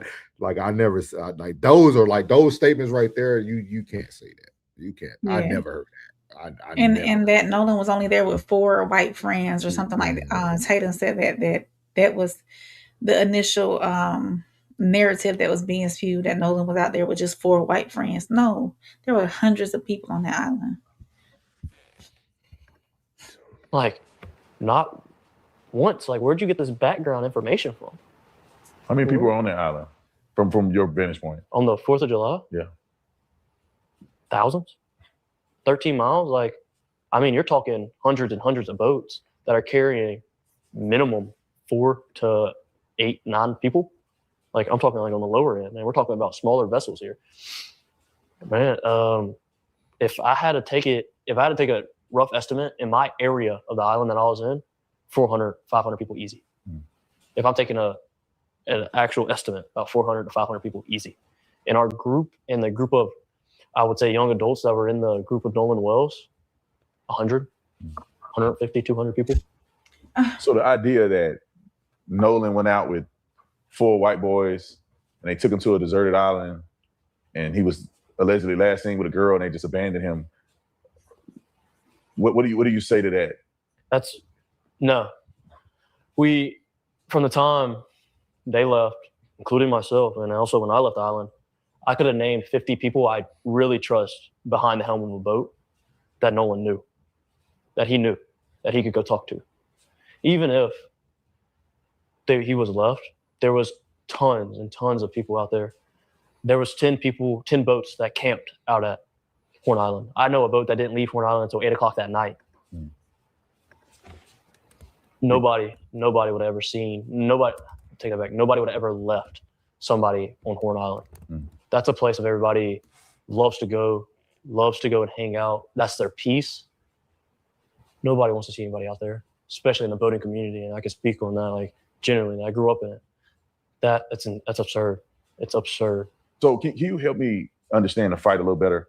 Because I interviewed Warren, who's your friend, and he had made. So we're gonna stop it there because the fight really don't have any significance. Because I think the fight is just another thing for them to push off anything we may hear on the call that I know me and Rain are going to try to review on a later date. I think a lot of this stuff is just once things leak, I think everybody's trying to now push a different narrative so that when you receive the information, you don't take it in the same manner. So like, again, I said, sometimes people say silent is guilt. Sometimes talking is guilt as well. You can hear it right through. He said, I'm being very objective, but what's out the public doesn't sit well. Yeah. And I think everybody tonight been on the same sentiment. Is just the Wells family, like on both sides of the token, right? From the side of Mississippi and even from the legal side, people just want answers at this point. You know what I mean? People want answers. People want answers. People understand what's going on. People already see it. They just want answers at this point. Too Tight said, "I just not convinced that his story with the story." Yeah, he just talking. Yeah. For somebody even to use the word famous as they're talking lets you know what they're trying to do. I haven't heard that word in years. Like he even tried to replace famous one time with going viral or whatever. Like that's what he wants to do. Welcome in True North. Said it was said that he was the only black kid with them. Y'all want it to be racism. Y'all see, okay, we love you too, man. We love you too. You came here with the wrong energy. Definitely got to read the room, man. Definitely got to read the room. Definitely got to read the room. Yeah, you might be from Horn Island. Yep, I got you. You was out there. I got you. Lone Star said apparently he wasn't there, so why is he talking at all? That is true. That is true. And welcome in, Lone Star. I seen your first comment as well. Thank you for joining us tonight. Yeah, that is true. He said yep, that is true. Patsy said in a different time, I would want DOJ to take over the investigation. He's full of ish and hate. He's also putting more rumors and stories out for the public. He can't be objective because he has a lot. See that? Emotional baggage. Yeah, that's what I said. Once I first heard him speak, you could tell it was very personal. Very, very personal. Very, very personal. He said, if you look closely, is it Tristan? It's Tristan. Tristan body language is telling on him, trying to play the act black role, and Tana want to be white MAGA so bad. Welcome in Black Warrior Spirit. Lone Star said, yes, sir. Great show. Thank you for everybody who's tuning in tonight. Don't forget, guys, we do have the link in the chat. You are welcome to come up. This is what me and Rain wanted to call like a town hall meeting. You are able to speak and say your piece. Long as you don't come up saying nothing like True North said, you should be okay. Other than that, just be respectful of everybody. Everybody has a right to their own opinion, but just be respectful about it. That's all. Too Tight said he definitely giving off clout chasing from this situation, trying to get his moment. Yeah, he got it. Trust me, Tatum ain't doing no interview for free now. These ain't free. Now I will say this, and I've said this from the beginning, and I'm still stuck on it. I know what you're gonna say. Yeah. Go ahead. You know what I'm about to say. All the people out there, somebody had to see something. Yeah. Yes. He just said 400 to 500 people in my vicinity. They said they used him to bring up Ben's name. Yeah, he brought up Wyatt too. 400 to 500 people in my vicinity. Somebody had to see something. Welcome in. Is that y'all? I'm gonna tell y'all now. Me and Rain, when it comes to naming certain words, we apologize ahead of time. We will say some words. We might sound like Ben Crump at certain moments. We can't pronounce everything. He said, "Hey, I think the narrative of only one black guy came from people saying, how could nobody see Nolan miss?" Oh, same thing Rain just asked, when he was the only black one out there on the island. I see what you're saying. Man, cow move. I see what you're saying. He said he thinks a lot of the narrative came from like pretty much the false information. So yes. Yeah. So we do have one more thing for you guys tonight. Again, I appreciate all you guys taking your time out tonight. So let's see here. The next thing we're going to talk about is actually going to come from the is it Bubble Shrimp or just Mississippi? What is they call? Rain? I'm not for certain. Shrimp Boat. That's what I got. Shrimp Boat gives the Mississippi perspective on what they seen and heard. So and they're going to talk a little bit about why people need to say less. So he said, "Oh, they seen something, Rain. Oh, they did trust." Oh yeah. Somebody saw something. Trust me, y'all. Rain has asked me that for 6 days straight. Every day. Every time we've talked Oh, about it. you telling me that every day, y'all, for 6 days straight, Rain has Yeah. asked me that. Yeah. So I said the judge said she never went to the island, but Warren said she and his father went there the day after. Okay. Why is it taking so long? They went on Little Birdie to sing. Yes. Good live and discussion, Raw Society Coalition, Peace from Cali. Shout out to you. Shout out to you, Peace from Cali. He said hello from Ireland. Okay, Oh, Ireland. Okay. international. Yeah, okay. So shout out to everybody here again. If you would like to come up, this will be the last topic that we speak on tonight. But if you guys want to come up as well, we will have the lines open for a little bit if you want to come up. Tori said this is the good old boy club in Mississippi, and the cover up is real. Hopefully, the investigator Crump will get answers soon. It's gonna be tough. It's gonna be tough. It's gonna be tough. I think what is his name? We just talked about Tristan. Tristan said it at the beginning. People don't know about Ocean Spring. We tight. He said a lot of stuff out loud that I don't think he understood what he said. Oh, definitely, yeah. Yeah, that they're gonna be able to decode his whole speech. So here we go, y'all. Here's gonna be the shrimp boats talking about Nolan Wells and what we saw and why rumors need to stop. So here we go. July 4th, America's 250th birthday. A day of fun in the sun on a Mississippi barrier island turns tragic. The United Cajun Navy jumps in on the search for Nolan Wells. On this episode of Shrimp Boots, we're going to get into it.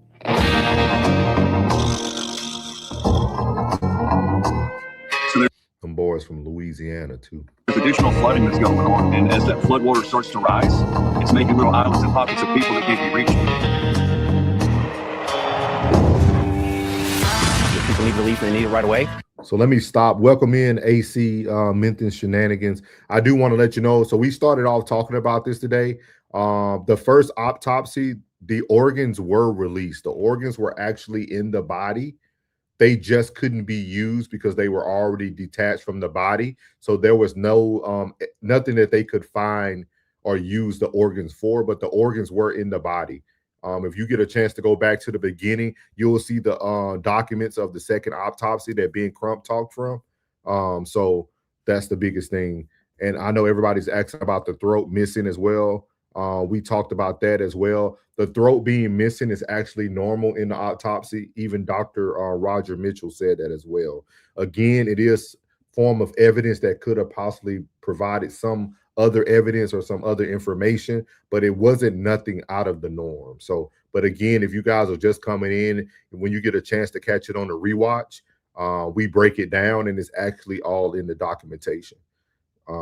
He told a lot to know. I think as soon as we determine what time of his unaliving, we'll determine who and where to go from there. I think so too. You're the first person to say that tonight. Good stuff. Good stuff. He said new sub here. Thank you. Appreciate y'all. Just to be a little selfish, Conversation with Soft Rain does have her own channel as well. So everybody who's liking on the Raw Society page, if you're not on Souls of Thought page, make sure you like Souls of Thought and Conversation with Soft Rain. And if you guys are on Raw Society, you've seen some of the squad in the chat. Uncle Plug TV is a channel you can go follow. Classic Codes and Tez from the Tez Down. So we'll try to get those in the chat for y'all. Y'all can follow all our channels. We actually make up the Raw Society Coalition. And I think you guys will get a lot of great information from everybody. Everybody will have their own style. So I think you guys will enjoy it as well. So tap in with everybody. We appreciate you guys. Thank you for the sub. Black Warrior said, no, throat structure missing and discoloration near orbital lobe is consistent with the choke out or neck trauma. Again, we did cover it. There was another pathologist that covered it as well about the decoloration and what it could be caused from as well. So again, definitely go back and check us out because we did talk about it at the very beginning. But again, I think there could be two sides to each thing as well. So definitely thank you all for coming in. I'm putting in the chat everybody's pages if you guys want to tap in there. So we're going to go ahead and play the rest of this and see what we got from here. So here we go. And we have generous donors and we have volunteers. So Josh, July 4th, we think we have the day off, but we get a call. Young man's missing off of Horn Island, Mississippi. You eventually got in touch with the mother. Let's take it from the top. Absolutely. So July 4th, right? Everybody's out there doing their thing. You know, I live out on the river, so I know what to expect sometimes when people party on that river. Start getting phone calls, frantic messages on social media. Help, help, help. You know, my cousin, my friend. And then, you know, I dig into it a little bit, give yourself and Todd a call, said, hey, we got a hot one. Reach out to the mother reaches out to me. And it was bad. It was, you know, your gut just drops. Yep. So got that phone call, had some communication with mom, started asking her the tough questions, you know, and unfortunately, sometimes those questions are, they're not nice or friendly. And I told her, you know, from the beginning, hey, I'm going to ask you some stuff about your son. I just need the truth because it helps us, you know, find out what's truly going on. And it's, you know, 18 years old. Has he been drinking? Do you know if he's drinking or the previous day? And yes. But I also asked her a question that, was very interesting. I asked her if he could swim. And yes, he had taken swimming lessons as a child. Yeah. Extremely athletic. Yeah, definitely. You know, 6'1", 180 pounds, good shape, playing junior college football. You know, was in the middle of training. Matter of fact, there was some talk about how he wanted to kind of take it ezy because he had a Monday morning workout he wanted to be fresh for and all that kind of stuff. It's, you know, it's a shame. Every story that I've heard about this young man was good. Yeah, you know, he's a like rock star. Absolutely. Tons of friends. Tons of everybody in the community knew him. I got a lot of people I personally know from that part of the coast who had children his age. They'd known him since they were little, talked about how bubbly and kind he was. And it's like, man, to know this kid's a love him, please find him, please find him. Okay, we're going to do our best. Absolute stud on the football field. Yeah. You know, quarterback in high school, wide receiver for college, right? So played athlete. D2. I think that's Division II. Southwest, yeah. But with some aspirations and some potential of being a D1 athlete. Yeah, right. Transfer up. Yeah. And again, you know, it's hearing these stories just about the kid, about, you know, Nolan. There was one story in particular that, you know, really said a lot about the person that he was, a good Samaritan, and really had a good heart. At one point in school, there was you know, what I like to call an exceptional child with some learning disabilities. And Nolan had everybody in the class not raise their hand. So this kid could raise his hand and answer the question. Right. So it's just a feel good thing. And it makes me learn a lot about the person and then about the crowd he hangs out with. Right. Doesn't take away from the mission. It actually adds to the mission. So again, got the phone call from the mother. We put action into play really, really quick. You were there. Yeah, so you were on the coast. We'll just go with the timeline. Like, you know, talk about the call on 4th of July. That was Saturday night. By Sunday morning, there was kind of no new news. And we had a couple of our Mississippi chapter volunteers reach out and say, hey, I got a boat. I got a drone. We went out there. They canvassed the island. They physically went on the island, flew the drone, ran a grid with their boat, put the drone up, looking in the water, looking over land. Even went to the center of the island where they had the lagoons and stuff. They sent me pictures saying, hey, look, there's cactus, there's thorny brush. There's no way he walked over here barefoot and fell in the lagoon. And so they spent the better part of the day out there, called it quits when the weather picked up. And that's when we huddled that night and decided, hey, it's time to go to the air. So we decided to put a bird up on Monday morning, July 6th. Yep. So we had, so it was a donated bird, actually. Yeah. Another volunteer reached out and said, hey, I got a plane in Gulfport, happy to go fly.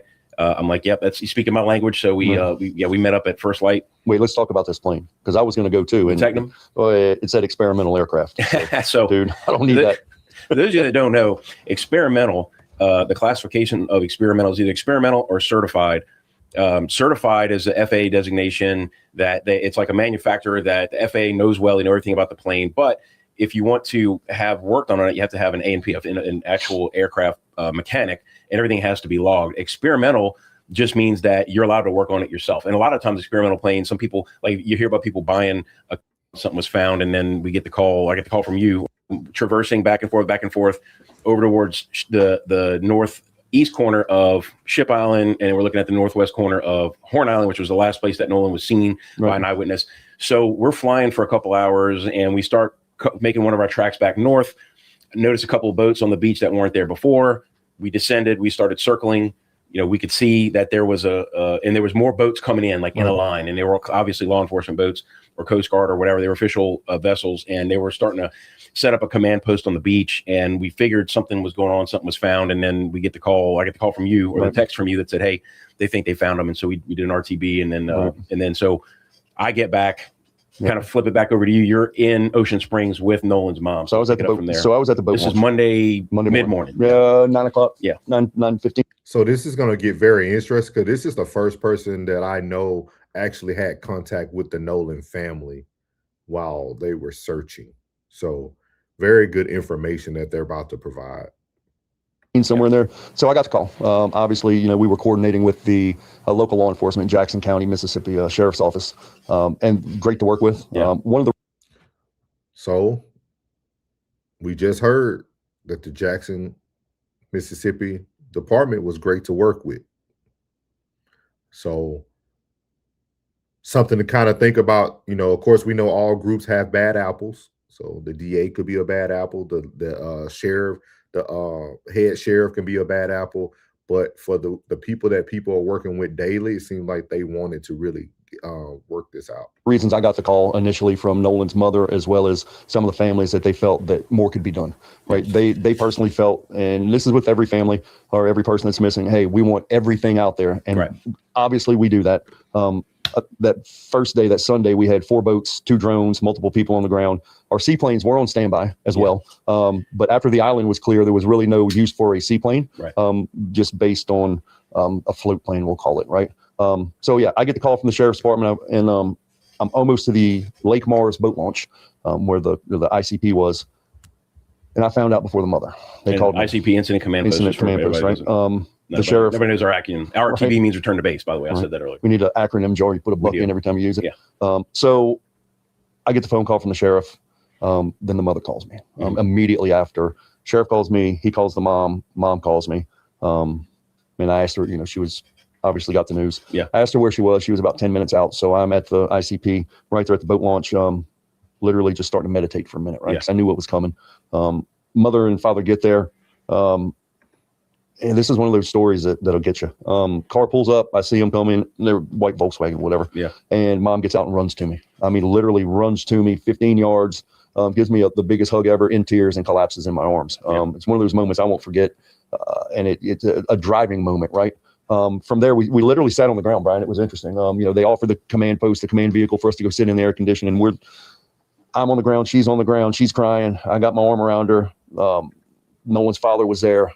And it was just one of those surreal moments where, we're all saying a prayer, and we know that that's the beginning of some really hard times. The worst day. Meet people on their worst day. Absolutely.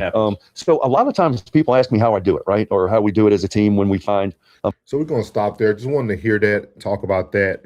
Wanted to end tonight's show on the positive things about Nolan Wells, because I think a lot of times we get so caught up in covering the story that we forget about who the story is really about. Nolan Wells, regardless of what people had to say about him, he was a positive person, a great person to be around.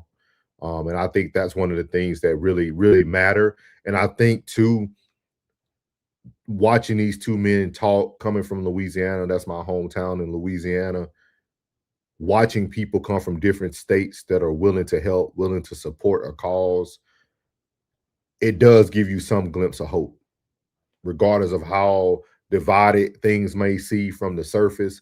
I think there's still some decent people out there, not saying everybody, but there are some decent people out there. But I think the most important thing is to remember the positive things about Nolan Wells, right? And I would encourage everybody who's covering him to end your lives or your stories about the positive things, because that's what the mother asks all the time. And I think that's one of the things that we can at least do to provide some dignity to his name and remember the good. And the devil will get caught up. They're starting to talk now, so things will come out very soon. Speaking to Mad Cow Moo, like he said, I think speaking the truth, I think a lot of people, I think fear is holding whoever back that knows the answer at this point. And I think that's going to be a big, big thing when it comes down to it. Welcome in Mr. Pilot J. He said Wyatt held him and Warren beat him. They left at Evans' house at 1 a.m. and Nolan died at 2 a.m. Wyatt's boat had Nolan's DNA on it. Wyatt's mother knows everything that happened because he told her. Mm. Mm. So, hey, Polly J, we'll be covering that once we hear it and once it comes out. Thank you for that information. Tori said, this is so triggering for me as a mother who lost my only son July 5th. Oh, wow. The same. Wow. Sorry about that. Again, prayers to you and your family of 2004. He was 21 and he was unalive coming home from work. Sean M. Williams. We're praying for you, and we'll keep his name in prayer. Sean M. Williams, rest in peace, young man. Rest in peace. You have a great and strong family and mother, because for her to be here in the chat today means a lot. So thank you, ma'am. Thank you, Miss Williams. He said some of this may come out late this year or 2027. That's crazy, though. Thank you, Polly J. Thank you. That's crazy. No. You good. You don't got to apologize. He said, sorry for coming in without saying hello. Been up all night. Prayers. Yeah. No, you good, big dog. We appreciate your information. I will give you all the credit when it comes out that you came in. Polly J said it. So would not take your credit at all. Yeah. So we're gonna read some of these chats that are coming in currently. Do you got anything, Rain, at all? Y'all know Rain is a mother, so she gets real emotional as well. So that's why sometimes you'll start seeing me talk more to kind of give her a moment as she's processing over there. So I try to make sure she's good. Go ahead. I'll let you read. Yeah, this is tough for everybody involved, especially his family. And speaking of being a mother of a biracial child, these situations that come up, unfortunately,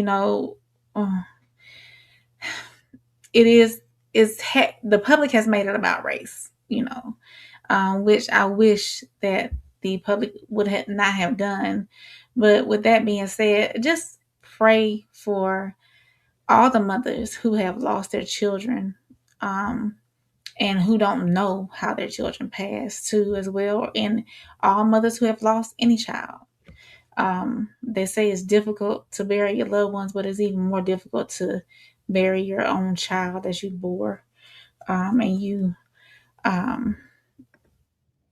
actually gave birth to. Tutai said, "Rain, but not cry. It's gonna be all right." Yeah, I get emotional around these things, and it's tough, because we want our children to experience the world. We want our children to have fun. We can't have that umbrella over top of them constantly. We want them to go out but the only thing that we can do is pray that they come back home. Pray that they're safe. Pray that the people around them have their best interests at heart. That will take care of them the way a mother would, essentially, But yeah, just big love going out to Christine and the Wells and Worsley family. I hope that that conviction comes with people who really know what happened and say, "Hey, I got to talk, and I have to say something now." But that's really it. Just pray for your babies every time they leave the house. Make sure you know where they're going. Make sure you know what they're doing, who they're with, the circle they keep. But yeah. And most importantly, just pray for the Wells and Worsley family tonight. Yeah. Amen, Rain. Amen, Rain. I would tell everybody, man, I really want to say thank you to everybody who has tuned in tonight. We have had over thousands of people come in and watch tonight. And I want you guys to understand that every time you come here, you're going to get facts. We're going to try to provide you information. If you want antics or if you want certain things, that's just not Soul's point of view. That's not how I move. Rain, this is Rain. What y'all gonna get every time from Rain? We're here to just try to move the needle, even if it's 1 inch at a time. It'll move us forward. I'm not here to say that racism doesn't exist. I understand that it does. I understand that racism would never leave us. I grew up in Louisiana. I understand it. I talk about my hometown a lot lately, so I understand these things. But my biggest goal is to just talk about what's going on. Can we get more information out there, and can we get people to get the right information? Because one thing I will say, as we spoke earlier today about the autopsy, right? Giving people the right information will help them in the long run. Listening to that room go awe and be in shock and awe when they were reading those results and not knowing what was normal and what was not. That's no different than people literally walking into real life trauma. That room, when you're reading somebody autopsy report, when you're reading somebody information, or you're doing a eulogy, that stuff is all trauma that people now have to take on that day. And I think we done had enough trauma, and I think we need to be able to move more in facts. But that doesn't mean that we don't care, or that we don't see things the way you might see them. I'm just bringing another side of it here, and that's all. Black Warrior said the neck keeps coming up for a reason. That I see what you're saying. I see what you're saying. He said they didn't have to spike girls' drink to get them at 18 or sling weight around. Good night, everyone. It's been a long one for me. 2 a.m. DC's 4 a.m. dropped in the water. He was dead when they called it in. Yeah. Again, we're gonna give you all the information if you keep coming back, Pilot. Appreciate you for that information, and get you some rest, big dog. Mad Cow said, I feel if everyone got off of social media for a week, their life will feel a lot better, because social media fuels rage and anger, in my opinion. Definitely agree. But you can come here, man. I think you'll feel a little different leaving here. Tori said, thank you, Sally. Know racism well and appreciate the facts. Thank you. Thank you. Bridget Brown said, I've been wondering how kids drinking and having fun would be cleaning the boat at 3 a.m. I'm missing something. I agree. There's a lot. I think there's a lot of holes in this. Yeah. There's a lot of holes in this. And it sounds funny, but a lot of us today, even on this stream or in the chat, we're thinking very concrete, right? Very direct. And sometimes you wonder when you're sitting at home getting all this information, it's like, why aren't they looking at that more? Why aren't they doing that more? And those are the things that I always say, man, just because some people are on your side doesn't mean they're playing your game as well. So be aware of that as well. Bridget said, especially having docked around 7:30 p.m. Very true. Nolan is a descendant of Ida B. Wells. I heard that name before. I'm gonna have to look up on the details of that, because that's she was very powerful in the South, if I'm not mistaken, right? Empress Flows. Herbal Man said, hey, we all know why they are covering their rotten flying. Okay, racist pathological. Yeah, Okay, she was in Mississippi. She was a American journalist, civil rights leader, and suffrage activist. Yeah. That's what I thought. I thought she actually spoke at our church before with Pastor Harry Blake. So she came to speak at our church in Louisiana before. Underage drinking and driving a boat. Some adults need to answer some questions. Very true. Very, very true. Pilot said, why his mother knows everything. Oh, man, I don't want to say that. I don't even want to read that, Pilot, because I don't want to say she was paid, man. I don't want to say that. I don't want to say that, man. You have to clean a boat after being in salt water, especially being taken in that water. Welcome in. Is that Minutes or Miss Minx D Cutie? It's definitely enough for probable cause, period. I feel you. I feel you. I do apologize, and I apologize on the behalf of Rain too if we pronounce anybody's name wrong. We will. He said, I know what I know. Peace. Appreciate you, big dog. Inna Berryman said, what do you guys think when the friend said he told him he loved him as if he wasn't going to see him again or something? Yeah. And another friend said something else too. Somebody else said something else to him. I forgot which friend it was, but yeah. I'm gonna tell you who I think gonna break this case open, and it's just gonna take her some time. I think the young lady is gonna be able to break this open for us. I really do. I think Kate's gonna be able to break this open, and she's just trying to build up the courage to be able to do it. I really do.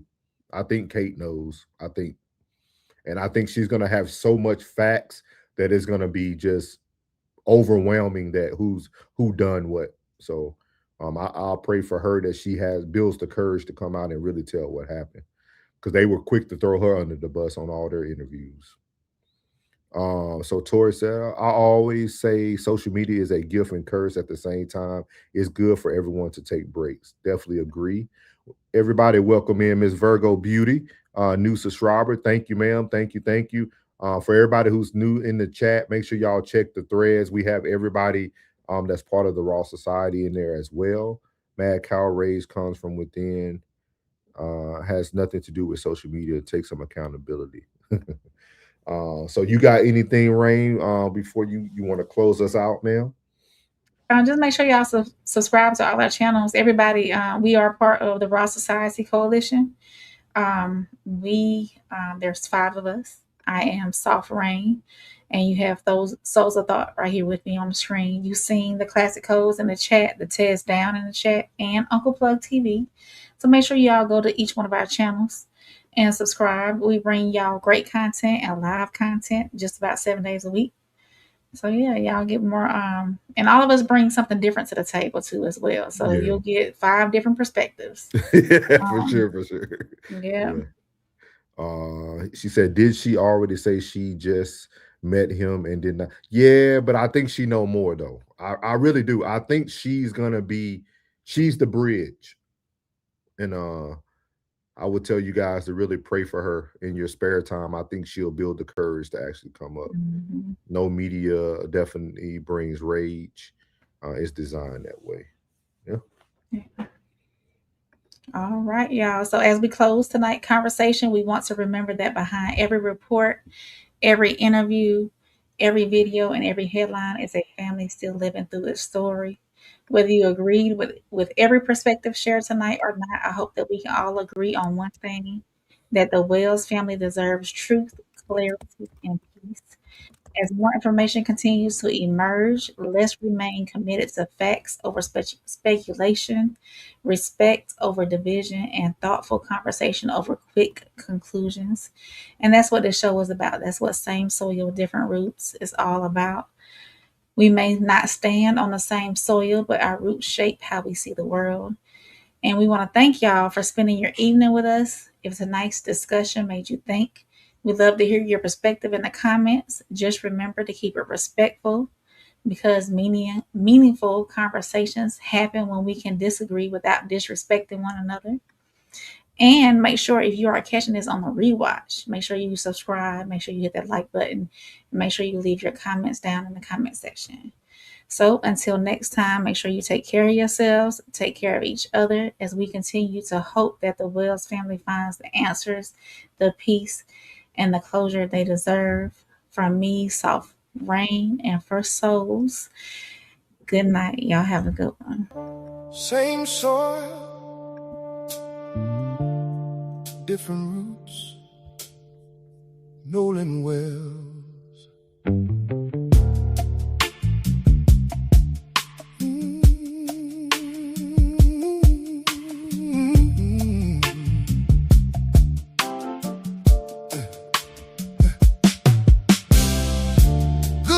Welcome, take a seat. Another chapter where the silence speaks. Headlines faded, but the questions stayed. Truth still walking through a heavy haze. Every document, every voice we hear brings us hope, then brings more fear. Pieces of a puzzle scattered in the rain. Everybody talking, but who can explain? Some see justice, some see pain. Some see answer, some see blame. When the evidence falls into different hands, the same story becomes different stats. This division is about profit, not truth. Everybody selling certainty before the proof. Louder voices, bigger platforms chasing every view. But a mother's tears don't disappear dreamers do. Vision is about profit, not truth. Turning pain into a headline everyone can use. While the family waits for answers nobody can prove. Lord, don't let us lose the people while we're chasing the news. Autopsy pages tell a piece of the tale. Videos surface, but the questions prevail. Friends keep talking, memories collide, searching every shoreline where the answers hide. Shrimp boat searching through the darkest tide, hope floating with every wave they try. Different voices, different points of view, but every heart still wants to know what's true. We don't gather here to choose a side, we gather because truth should never hide. Separate the facts from what we believe. Hold on to what we know, question what we receive. Because two people can witness the very same scene, walk away believing two completely different things. This division is about profit, not the truth. The algorithms love the conflict more than they love the proof. But every click can't heal a family, still living through the blues. So tonight we search with open minds. We leave our pride and bias behind. Same soil beneath us, different roots may grow, but may the truth be what we follow. For Nolan, for every unanswered question, for every family waiting in the silence, may truth become louder than opinion, may compassion become stronger than division, and may peace find the Wells family wherever the answers lead.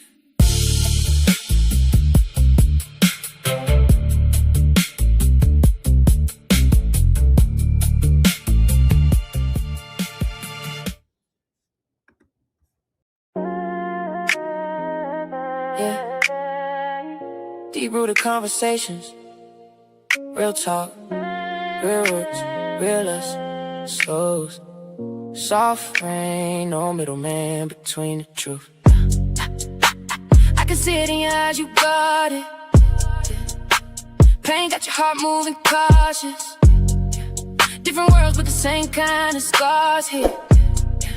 Different roads but somehow we still crossed it. Mad cause the world never listened right. Mad cause your truth always turned